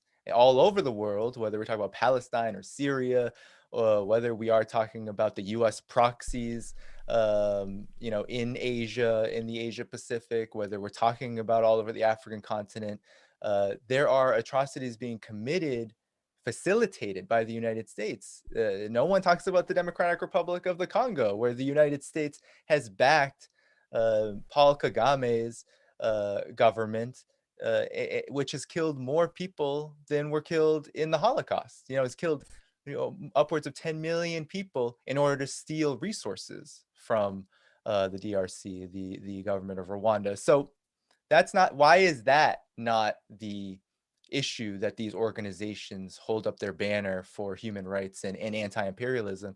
What is the interest in China, and why is it that China gets this sole focus without a real investigation, without any? I mean, China's one of the most open countries in the world. I always ask, it's not hard to go there. I mean, it might be a little expensive. You got to save some coin, but you can go. I mean, it's only the most globalized country in the world, given its economic relationships with damn near every region of the world. So what is it that stops investigation? What is it that stops questions about this? And what is it that stops a real open curiosity about China's side of the story? Because we never hear it. It just gets dismissed as it's the government media, it's the state media. But when I listen to CGTN, I see a much more balanced perspective, not only on China, but everything else, than I see in US media. CGTN and all the other media outlets in China cover everything that the United States doesn't cover. The United States is corporate media. So what is it then that causes this? And I think that's the question. Those are the questions we need to ask, because I don't think we're going to get good answers. What we usually get is a doubling down. Yeah. And that is, I think, reason to believe that these forces are not on the left at all, that they actually see themselves as having interest in promoting these lies for some kind of political gain, because there are careers to be had when it comes to parroting these lines, and we see it just in who these so-called experts on China are, whether it's Adrian Zenz or Darren Byler, who I talked about in the article, who works for the Wilson Center. Yet The Intercept and all of these outlets want to have him. Democracy Now! Have him on, but the Wilson Center is a neocon think tank that's funded and literally controlled by BP, Chevron, the government of Qatar. Like this is who it's basically the Clinton Foundation for neocon foreign policy. Yet this academic, quote unquote, is seen as an expert on what is going on in China. To me, that's very suspicious when someone is working for David Petraeus, who sits on the advisory council. Danny, thank you so much for coming on. I have a million more questions. I'll hit you up on personally and stuff. Don't forget, me, you, and Carl Zah are supposed to go to China, hit some street food over there. We get some street vegan food. I saw you had Carl Zah in the article too as well. We had Carl on the show. Thank you. Like I said, we have a ton of other questions. We can have you on forever, but we'll have you on another time. We love the new camera. We love the work you're doing on the Gray Zone. It's awesome that you are writing for that outlet. Yeah, and of course, always the Black Agenda Report. Great job there. Yeah. So thank you for coming on. Thank you, Danny Haiphong. Thank you so much. Yes, people can find you where? The Black Agenda Report, and where else?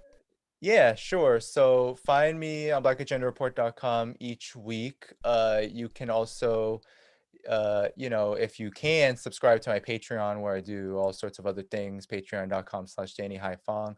And I mean, follow me at Spirit of Ho, because I'm sharing all of my work there. And we do The Left Lens on YouTube as well with Margaret Kimberly. And I'm doing my own segment called The Internationalist Transmission. Monday, we're having Ali Abunima on, so that should be fun. So check it out. Awesome. Thank you, Danny. Thank you, Danny. Everybody go follow Danny and get informed. He has a wealth of knowledge, as you can see. Yeah. It's the whole China thing is like, I mean, we were getting berated the other day on Slow News Day chat for, how we've covered China. They said, why haven't you interviewed any Uyghurs? And it's like, well, you try to reach out and then you find out what organizations they're affiliated with.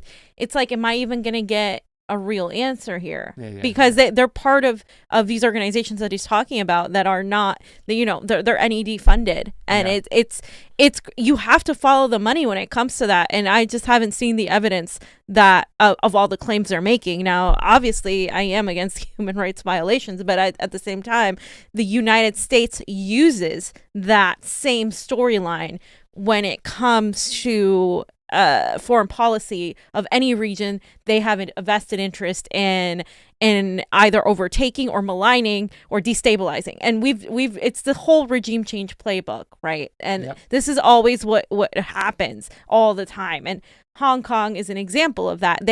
A lot of these people fall for color revolutions really easily. I that's why I was asking that question, like, is it a leftist, is it like the need to want to spread democracy and humanitarian aid, or is it something more nefarious? And I think some people do get manipulated, but I think there are definitely forces that are pushing, like, just this vilifying of China, this new Cold War. It is the same exact thing that we do to Russia that we do to China, because we're threatened at this point. It's hard when people bring me these money lines, and obviously the Joe Biden situation with Hunter, I didn't really want to get too deeply into that. I still want to get more educated on all these other things, the WHO thing I mentioned and everything like that. But when I look at the foreign policy of China compared to the United States, and even still, it's just like, we never look back at our actions and take accountability for what we do, especially in Xinjiang. I mean, there were Stinger missiles going through that region to get into Afghanistan. We were using China as the toilet, as we use other countries for our needs to help us out with our war situation, funding the Mujahideen, which were the most radical at the time, you know what I'm saying, which is pretty much now the equivalent to ISIS and Al-Qaeda, whatnot. And, so there were other questions I would like to ask and get into, but I kind of want to just stick on the topic of what's going on in Xinjiang, because I don't believe when people say, there's all these Uyghurs suffering, well, show me the proof. Show me somebody outside the NED that's not funded by all these neocon think tanks that are presenting these people, and show me that evidence. You know what I'm saying? And furthermore, what about the responsibility we have of radicalizing that area, fam? Of radicalizing those people. And now those people, some of them, they're in Idlib. Yeah, the Uyghurs actually fighting and stuff. So I mean, that's what Vanessa Bailey said. And it's just, there's so much on that we could talk about forever. Yeah, it's just we'll continue to follow it, of course. It is, and to tell you the truth too, when these people are like, oh well, China wants to eliminate us now because I'm like, well, what do we do to them for so many years and stuff? Look what we did to their neighbors. Look how many bombs we dropped on Laos and Cambodia and whatnot. You know what I'm saying? They probably think the United States government's a bunch of psychos. I mean, I would want to remove the hegemony too. I mean, I'm not wishing that and stuff, but it's like. But we have a bunch of look at Nancy Pelosi and Joe Biden. I mean, we have a bunch of psychopaths in charge. Like, but I don't think China's even trying to do that. I think people just want to live like us to stop policing the world, and we haven't, and we continue to do that and use excuses while simultaneously killing Syrians. And letting funding Israel to do the same thing to Palestinians. I mean, it's just a double-edged sword, and he's right about the Congo region. Like, he's absolutely right. Nobody cares about all these black people of color getting killed and murdered with our backing, and through it's our backing, NATO backing. But at the same time, we always talk about white supremacy. A lot of these progressives here, and how we need to curtail white supremacy, and now it's like the domestic terrorist attack on Capitol 6. But it doesn't matter if it's outside our region. Yeah, and we said this before too. The most lithium comes out of the Congo region, and it's like done for pennies on the dollar. It's done for nothing. People do it so they get food. They get young kids going down into holes to try to get all this stuff, and that's why we keep it disabled. We don't care how many millions of people get killed. Hey, we get our product for free. It's resource extraction. So who cares about people of color then, you know what I'm saying? As long as we're getting our lithium, that's okay though. Where you at, progressives? And it's not left, it's boutique left. We know it. 500 people watching on YouTube, over 100 people watching on the Rokfin. Muhammad Afzal left us a beautiful super red. Thank you, Muhammad. Johnny, I lost some of the chat, so I might need to see your phone after, but we'll get to that after. Thank you so much. The red thermometer just moved a little bit. We had some little lovely donations to the Fuck Censorship protest fundraiser. Help us out there if you can. You're helping us out on Rokfin today. It's awesome. Fiorella's birthday. Let's get into some elections, fam. Because we got to talk elections. Until we get shut down. And then we get shut down. Johnny, did you have anything to say before we get to this next part? All right, so we've been following what's going on in Maricopa, right? A judge in Maricopa County ruled that the state Senate has every right to hold an audit the way they seem fit, okay? So they are upholding the subpoenas, and they said the subpoenas have complied with Arizona state law. So in other words, they get all the materials, they get to do what they want. The Maricopa audit has been granted, and now the fight, fam, for who could conduct the audit is what's going on right now. So we have all these things right now. Right now, the state Senate, they're working with the Assembly and the Mark Fitcham in the Arizona's Assembly. They're trying to decide who does the audit because we've never had an audit like this before. Most of the audits have been logic and accuracy tests. So we see a lot of stuff going on. We saw a little bait and switch right now. The last couple audits have been conducted in the area where the Maricopa County has been holding the ballots and all the facility, all the tabulation machines. But what they did was a lot of to show, here come the parade, fam, here comes the theatrics. In Maricopa, they boxed up the county, boxed up a lot of the ballots and started loading them onto a trailer and going, where do you want us to take them? And the state Senate was like, whoa, what are you doing? Leave everything put. Don't touch anything. Don't mess with anything. We want a full forensic audit. We have rights to the ballots. We have rights to the machines. We have rights to everything. So it seems like they pulled a little fugazi move, fam. And I just read this one article I had right over here. It said the state Senate granted access to Maricopa County ballots, but what happens now? We're still waiting. This is going to be, unprecedented, but we don't know who's going to get the rights to the audit.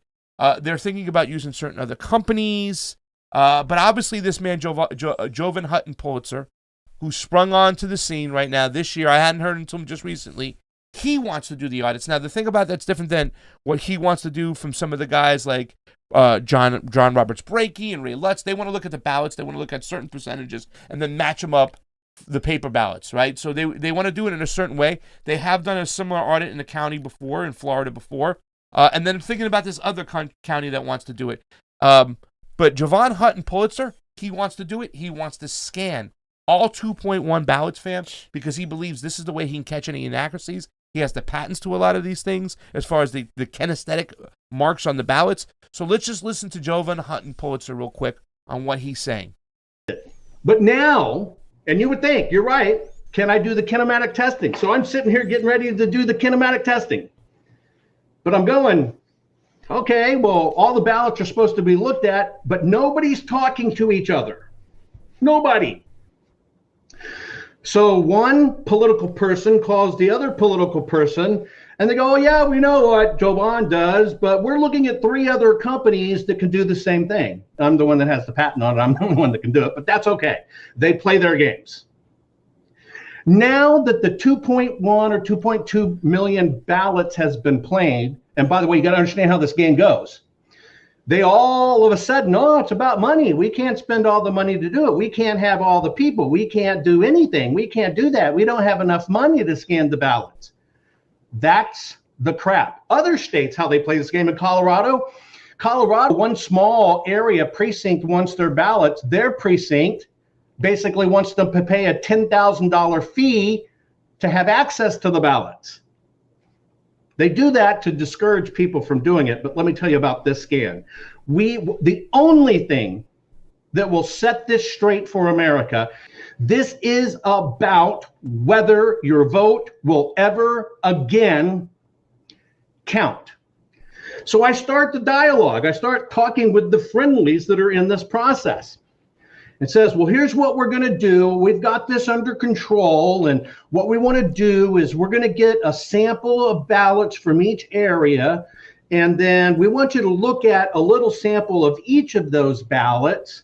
And then if those ballots, if you think something's wrong with those ballots, then we want to go back and ask for more.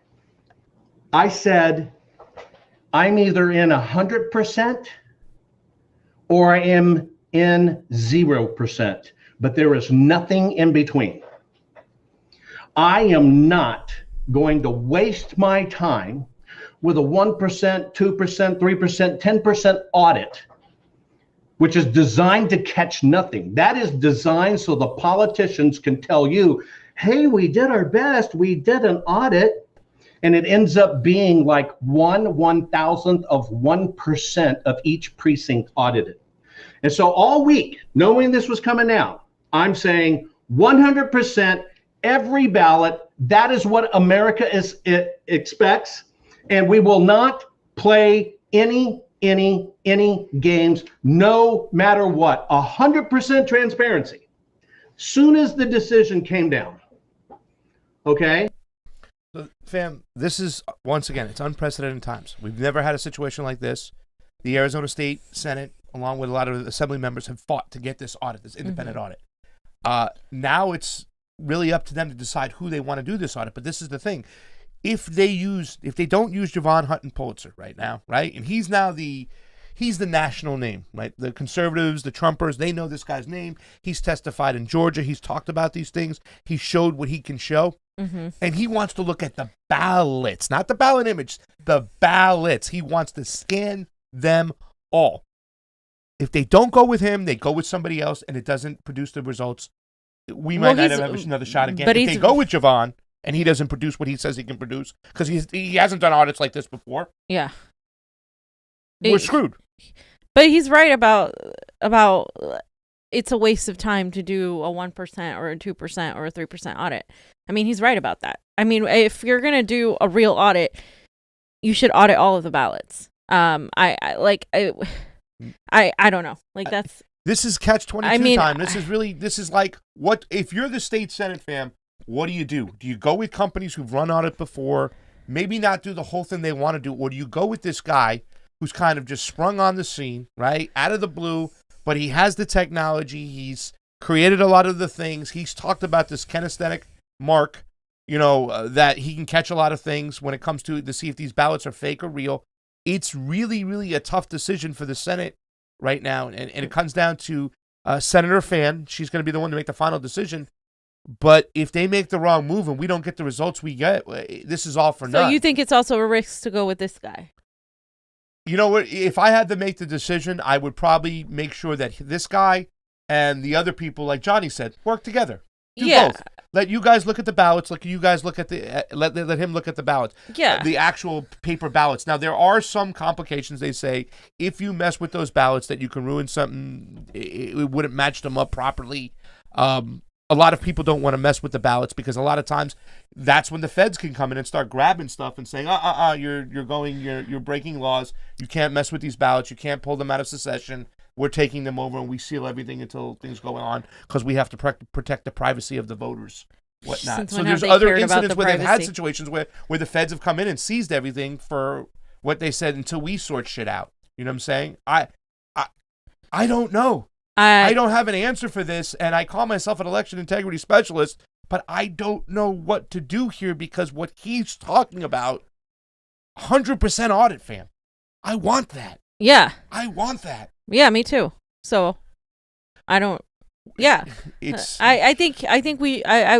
I would go with this guy, and I would say they need to work with the other side too. That's wanting to do these other things together. That's the best. Yeah, that at the end of the day, you just want transparency. You want to know the truth. You want to know that you have an accurate count, and if you don't, then you don't. And now we know. But that's and this is if we have a precedent where it says that we do have 100% audit, which is what, and every election should have 100% audit. Like every election, you should triple check that every vote is valid and that every vote that you want to count counts, that, that's allowed to, that of every citizen that voted counts.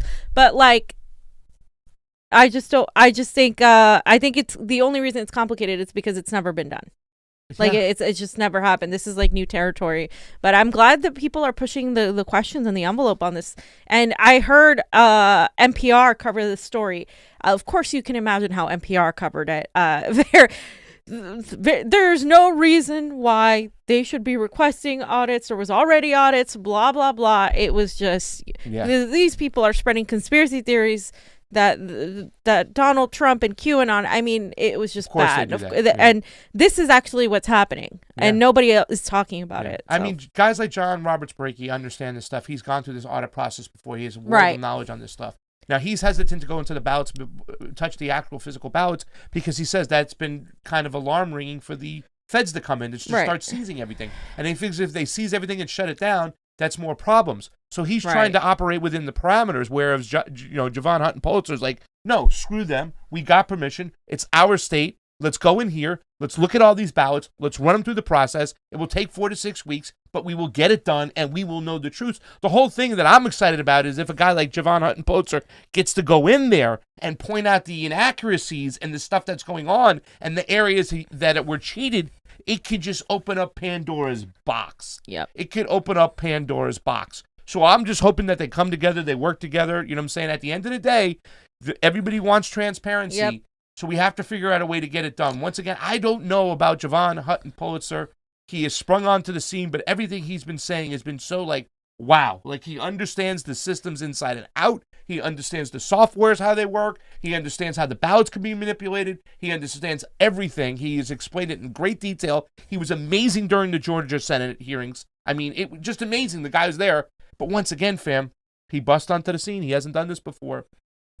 Yeah, you gotta weigh your options. Now we play the waiting game because that's all we can do is until the Arizona State Senate makes a decision, goes through with this audit. And believe you me, people like NPR and all these other jerk-offs are going to make these stories why are they doing this? Can't you just see by their actions that they're trying to capitulate and just cover for the establishment? They don't want this to happen. They don't want you to see what's going on in these elections and stuff. So, of course, we showed the companies that run these audits are not audit companies. They're logic and accuracy tests.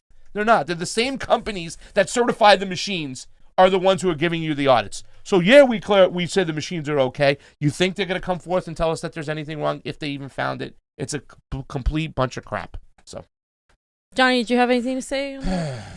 Okay. All right. Okay, so, ladies and gentlemen, is that it? I did, but I missed. Can I see your phone? Okay. Oh, yeah, my bad. Look at that. Pasta the Boomer. He's here. So, Mohammed Afzal was the last one I read. Then Jack Vadnice. We need to protest at the headquarters of these big tech companies. Also, the progressives in Congress are fascists who take corporate money and then lie about it. Never talk about Assange, never talk about foreign policy, etc. They only talk about culture war issues. That's right, Jack, because that's what keeps everybody pitted at each other. You know what I'm saying? And not to say there aren't issues that need to be talked about, but we talk about both. Yeah. We talk about both on the Convo Couch. Why can't they talk about both in Congress, fam? I'm saying, I don't know. Now, this is a great name over Couch. Here. Lucky Burrito A&M. Florida censored and had their epidemiologist. I let the taking out guns drawn in front of her husband and kids. He fired her, and then she did it on her own tracking, and they arrested her. The Florida numbers will come out. We love you guys. XOXO. Fee, look out for the special birthday meme just for you. Also, we would like to sell/donate our handmade merchandise. Can do Convo Couch merchandise. Can do custom. Nice. Lucky okay, Burrito. cool. Hit us up on the convocouch@gmail.com, and then we'll take a look at that stuff. That's awesome. Thank you so much for the Super Ray. You're amazing. You're amazeballs. That's awesome. Chuckles Last Laugh. Yes, more Danny Haiphong on the Convo Couch, please. Thank you. Yes, we love Danny Haiphong. Earl Brown, thank you so much. Red Sea Socialist. Thank you for talking about the Horn of Africa today, fams. That's a Red Sea Socialist from the Red Sea. That's right. Is from that area. Hey, man, we were the first to really... I didn't see a lot of people talk about the Renaissance stand we did almost a year ago. We brought Mark Exploded on to talk about it. We started looking at the implications it could have on the whole region. Nobody was really talking about it, and now it's coming to fruition. We can see it's like, there's a problem over here. Here comes the CIA. Let's start pitting people against each other, because when resources are taken in by their own people, forget about it. We can't have that. James Boyajan, thank you for the Super Ray. Thank you. Is that Armenian? That sounds Armenian. Fam, it is. What? Okay. It totally is. Johnny, anything else? Yes. All right. I've got some things I've seen on Instagram. Johnny Instagram. Sorry. It's pretty interesting. What's going on in Myanmar? Oh, yes. Yeah, yes. Myanmar. Craziness. I wanted to mention that, but we didn't have the time. We'll cover it next. So the first thing I saw was this, and it's by Rose Warfare. It says, police are beating paramedics helping injured civilians before trashing their vehicle during anti-coup protest this week. This was 2 days ago. And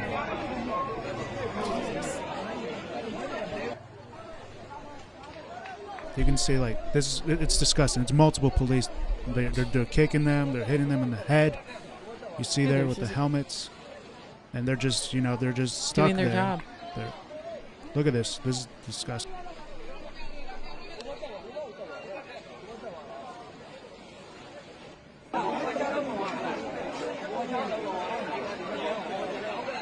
Oh my God. What the fuck, dude?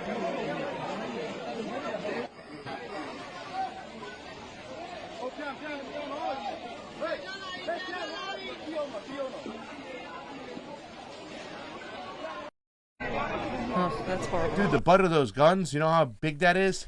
And how much that hurts and how much that weighs? That's a lot. Yeah, sorry, I should have given a warning about that. Wow, Johnny. Now I can't sleep. So what is going on in Myanmar? So, there's, I think the military took over, right? Yeah. So then there's been protests about that coup.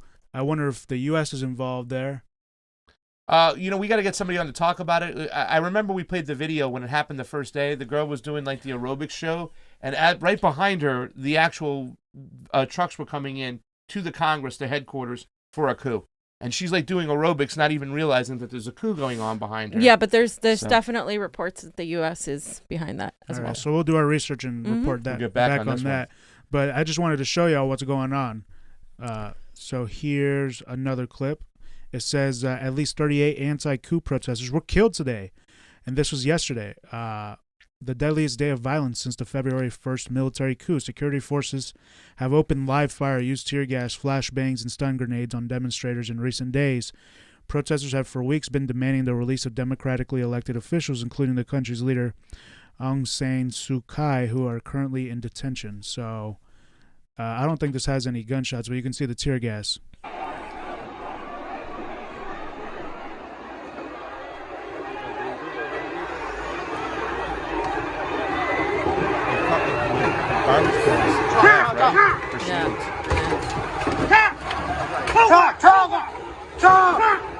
They use actual live rounds on them. That's scary shit. I don't know what those cops think they're going to do, just going into that small group because they got a truck behind them. There's a lot of people ready to fight them back.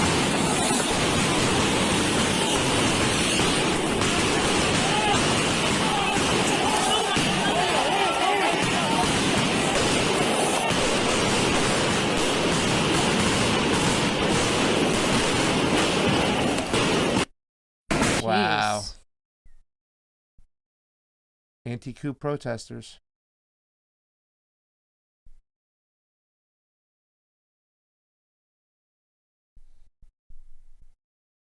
We got to get more information on this. This footage was just crazy. I don't know how they got it that still. I'm glad I don't have my passport yet because I don't want you guys convincing me. They must have had a stabilizer or something. I was just thinking. Johnny will be in there with his helmet and filming in the middle of it. I'd be screaming, John! Oh, if there are live rounds being used, I don't know about that. And then here's a story from Redfish. Her name was Kiao Sin. She was only 19 when the Myanmar police shot her in the head at an anti-coup protest in Mandalay, Myanmar this week. Kyla Sin, also known as Angel, was a dancer and taekwondo champion who had been joining the anti-coup protests in Myanmar ever since the military coup took place. Despite the protests growing more and more dangerous, having cast her very first vote in November, she was motivated to take to the streets to protest against the army, which sought to annul that vote by seizing power. Kyla Sin's father was one of the biggest supporters, tying a red ribbon, a symbol for the protest movement, around her wrist before she went to join the resistance. I guess you can see that there. On the day she was killed, Kyla Sin was seen wearing a T-shirt saying "Everything will be okay," which you can see here, and held a Coca-Cola bottle in her hand to help other protesters who were suffering from reactions to tear gas. Usually there's water or saline water for that. She also protected protesters by throwing a tear gas canister back at the police and opened a water pipe so that protesters could rinse their eyes with water after being tear gassed. She was shot dead while taking cover. She knew she might die. Before heading out to the protest, she left details of her blood group, a contact number, and a message specifying that she wished to be a donor if she were killed. She was killed on the bloodiest day, as 38 people were killed on Wednesday. with now more than 50 dead since the military took power. So this was Wednesday. It's pretty crazy. That's disgusting. I can't believe that shit. And they're still marching, so. Well, I mean. So there's some crazy shit going on. We see a poster, so they martyred her, so. Why are we killing like 19? I mean, these people. I mean, this is just disgusting. The war. I hate war. Like this is, and it's all. But I want to point out something: the fact that these people are protesting and taking to the streets for an invalid election, right? For a takeover against a coup, but they're not recognizing the winner in this situation. And I just want to point out, to juxtapose how America doesn't do that. And if you do that, you're turned into a right-wing conspiracy theorist. Yeah. And it's not done with all the facts and in the right way. And then America we don't go out in the streets for economic issues, and we should, or for election issues, or for things like that. We should be going out in the streets, and that's why we're doing this protest too, because censorship is what is preventing people from seeing the truth. Yeah. About all of these issues. Most people don't know anything about Myanmar. Most people don't know anything about what we just talked about with Danny Haiphong and the truth behind the Uyghur situation, or Ethiopia, or the Horn of Africa, or any of the things, Arizona. Like, how would you even have access to any of that information that you just saw if we're censored? And that's the thing. It's being anti-censorship is being anti-imperialist. That's effectively what it is. Yeah. John. I thought this was interesting. CDC shares tips on surviving a zombie apocalypse. What? Which was interesting. Get you a guy like Pasta who can cook. So, are they making fun over here? Or are they? Is this real? Because I just told my friend we were talking about the vaccine and how the plot of I Am Legend is 6 months after people got the vaccine, they turned into zombies. So I was saying, I'm not getting the vaccine. I'm looking on the CDC website right now to see if I can find the actual thing, but apparently this is real. That is it's supposed to be a joke, but I don't know. Well, oh my God. Are you fucking kidding me? We live in a cartoon. I was waiting for it. Oh. Steve, where are you at? The CDC is telling you how to survive a zombie apocalypse. Oh my Lord! Well, fam, you cook, we keep you around. Keep you around. I can cook. You can cook. Johnny and I have been working out nonstop, so we can be strong enough to fight the zombies. We're gonna get our. Fam's gonna go from a TV doctor to a zombie doctor. Johnny's going to be the engineer in charge on how we survive everything. So it says, first thing you'll need is an emergency kit, water 1 gallon per person per day, food, medications, tools and supplies, sanitation, hygiene, clothing and bedding, important documents. I cannot right now. First aid supplies. Although you're a goner, if a zombie bites you, you can use these supplies to treat basic cuts and lacerations that you might get during a tornado or a hurricane. This is a fucking. It says it was a tongue-in-cheek campaign, but yeah, it's interesting that they're. It's fucking okay for all the conspiracy theorists out there. All right, start formulating your conspiracies. Why the hell the CDC decides to issue a satirical / sardonic / whatever zombie apocalypse my Lord. Tool preparedness, like, don't take what? The vaccine. Don't take the fucking vaccine. I Am Legend. Get yourself some ivermectin. Those were zombie vampires, if you recall. They weren't just they were zombie vampires, okay? And the dog, I Am Legend? The freaking yes, they were more like the rage zombies. They had like built but they came out after dark only. They weren't like the zombies that. The dog was the thing that broke me the most. The dog. Okay. It says pick a meeting place for your family to regroup in case zombies invade your home or your town evacuates because of a hurricane. Does it tell you any weapons to get to kill zombies? Does it tell you that the real zombies are the humans? Look at this. It doesn't say anything about weapons, but here's what it says. Plan your evacuations route. When zombies are hungry, they won't stop until they get food, i.e. brains. Where's the conspiracy theorist? Which means you need to get out of town fast. Plan where you would go in multiple routes you would take ahead of time so that the flesh eaters don't have a chance. That was an old school zombie movie where the zombies ate brains. And they were like, brains. Is this Shaun of the Dead? Like, are we, like, what is this shit? This is the CDC. Pasta of the Dead. That's a new movie. Oh, John, what else? So K-Town for All, pretty great activist group here in L.A. It says the L.A. Times dropped a bombshell tonight. It turns out Mayor Garcetti hasn't even bothered to file paperwork to request FEMA reimbursement to get free money to house people in hotels. The mayor's reckless inaction is leaving people to die on the streets. The golden rain this week, it rained last week, will claim even more lives all while... Oh, it's supposed to rain this week. Okay. So recall. Today they revealed that he hasn't bothered to ask for FEMA reimbursements. The city's already owed, and he and others in the city talk about cash flow issues. Garcetti has left money sitting on the table that FEMA owes L.A. So they're entitled to federal aid, and to put homeless people in hotels. But they don't give a shit. But they didn't do it. Yeah, because they didn't apply for it. Hey, fuck Garcetti. Fuck Garcetti. Hey, fuck Garcetti. Fuck Garcetti. Remember, he thought he was going to be the senator, so he's upset. He's mad. He's awful. Recall Garcetti. Recall Garcetti.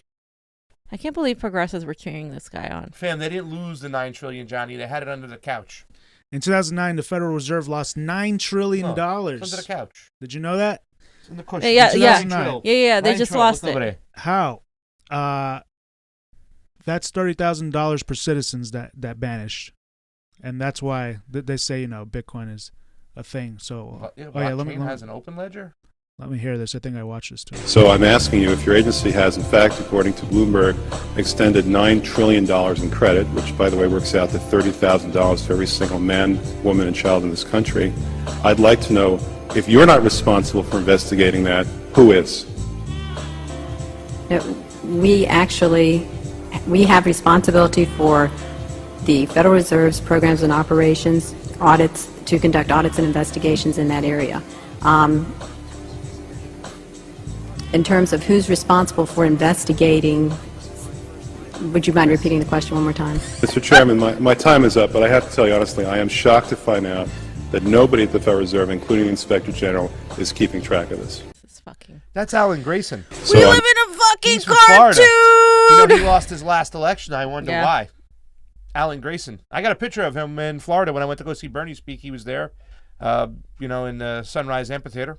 But he's no longer in Congress. But this is the guy. This is the questions that Alan used to ask all the time, and he became immediately a crazy dude, enemy of the state. We got to get rid of him, and we wonder. Yeah, why. I mean, he was definitely not perfect, but he definitely did ask substantial questions. I saw this meme, Johnny. Go ahead.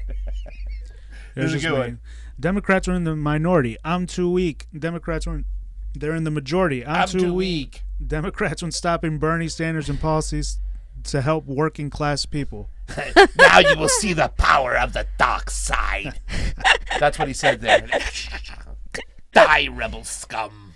Die, Bernie scum. We won't die. We will fight. But now Bernie became Dooku. So, Count Dooku. Sorry. Fam.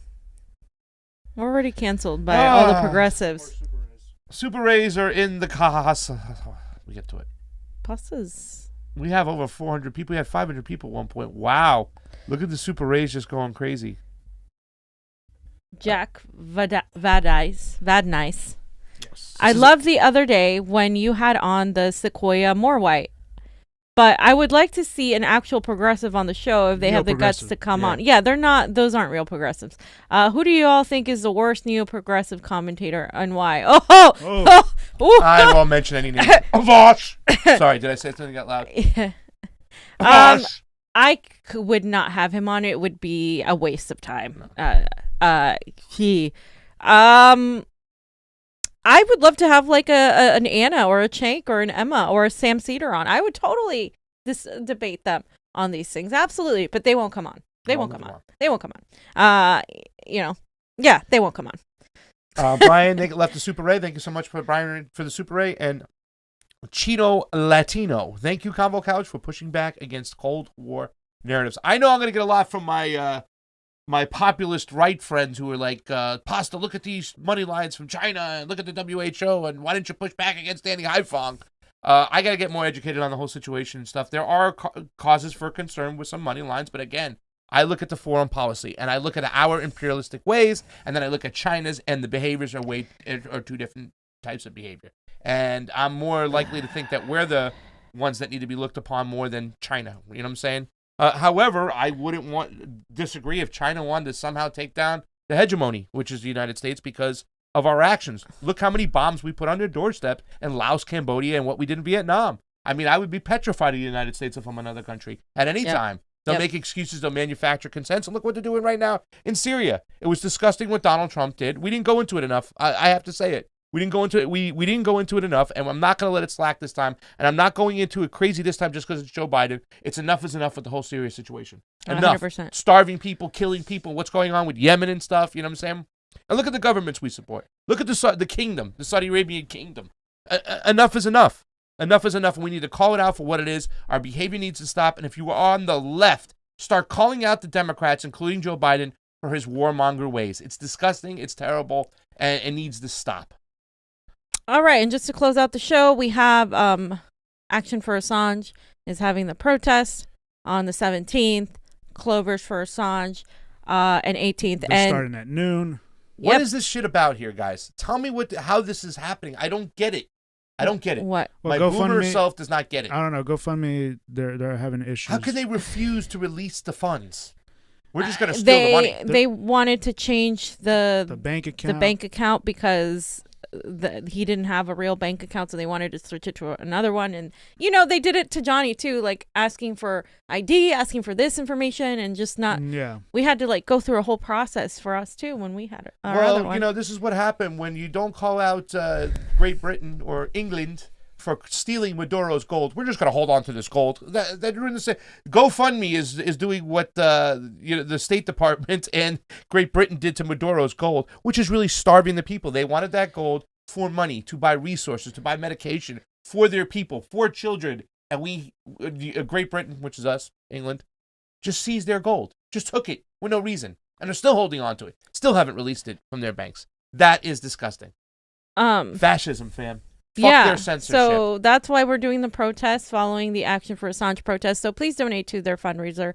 They really are trying to get a lot of people out there, and it's just basically to cover the cost of the stay, which DC is expensive as all hell. Yeah. I don't know how people afford to live there. So it's just to even stay there and get the materials and stuff like that. So just help them out if you can. And also we will be, of course, protesting. We will start in front of CNN on March 17th, and we will also be there the 18th supporting their second protest. But more than ever, right? We saw what happened to Hardlands, what's happening to Hardlands, what's happening to Fort Fisher, what's happening to all kinds of independent media, and how Gray Zone's being marked as this and that, how we're being marked. Slow News Day's also being marked as either QAnon, we get the election one, Gray Zone gets the Russia whatever one, or the hacking. And it's disgusting. It's crazy. It's scary. That means that they're coming after all of us. And it just so happens that all the people being targeted are the people telling the actual truth and talking about the things that matter, whether it's foreign policy, the national security state, or the corruption in the Democratic and, Republican parties, the establishment. When we're talking about those things, we're all getting censored in one form or another, and it's really telling that the whatever the national security state, etc., are so hyper focused on YouTube and this merger of big tech with them is extremely dangerous, because they see that people are waking up and realizing that mainstream media is a bunch of propaganda, and we're then effectively, all of us speaking the truth, are effectively a threat. So. And there's once again, whether we're telling the truth or not telling the truth, that's not up for big tech or the government to decide. That's for you, the people, to decide. Right. Plain and simple. You don't like it, turn it off. If we're not inciting violence whatsoever, we never do. then we shouldn't be censored, you know? And it's just telling, too, because they're getting deeper and deeper with their fascist ways, with their censorship ways. You know, we saw with Christopher Wray, they're going after bank accounts. People, the banks are giving over information. Oh, they used the ATM at this time or whatnot. Okay, so we can pin you there. Yep. They're not supposed to be giving out that information without proper warrants and whatnot and everything. And they're just handing over this information, going to phone companies. Oh, we're pinging them. We're using where they were at, their data. We're stealing all their information. This is fascism. This is censorship. Fuck them. Fuck their censorship. Get out there. Join us. Just like at BX Comic, who left a Super A. It said, happy birthday, Fee. See you in D.C. Yeah. Fuck censorship. That's Free right. Assange. We'll see you See there, you in BX D.C., Comic. fam. See you in D.C. For Pasta Jardula. Zombie fighting Fiorella. Jonny Tsunami, the engineer who's going to save us all. Convo out. I can Get ready. The zombie apocalypse. Get ready for the apocalypse.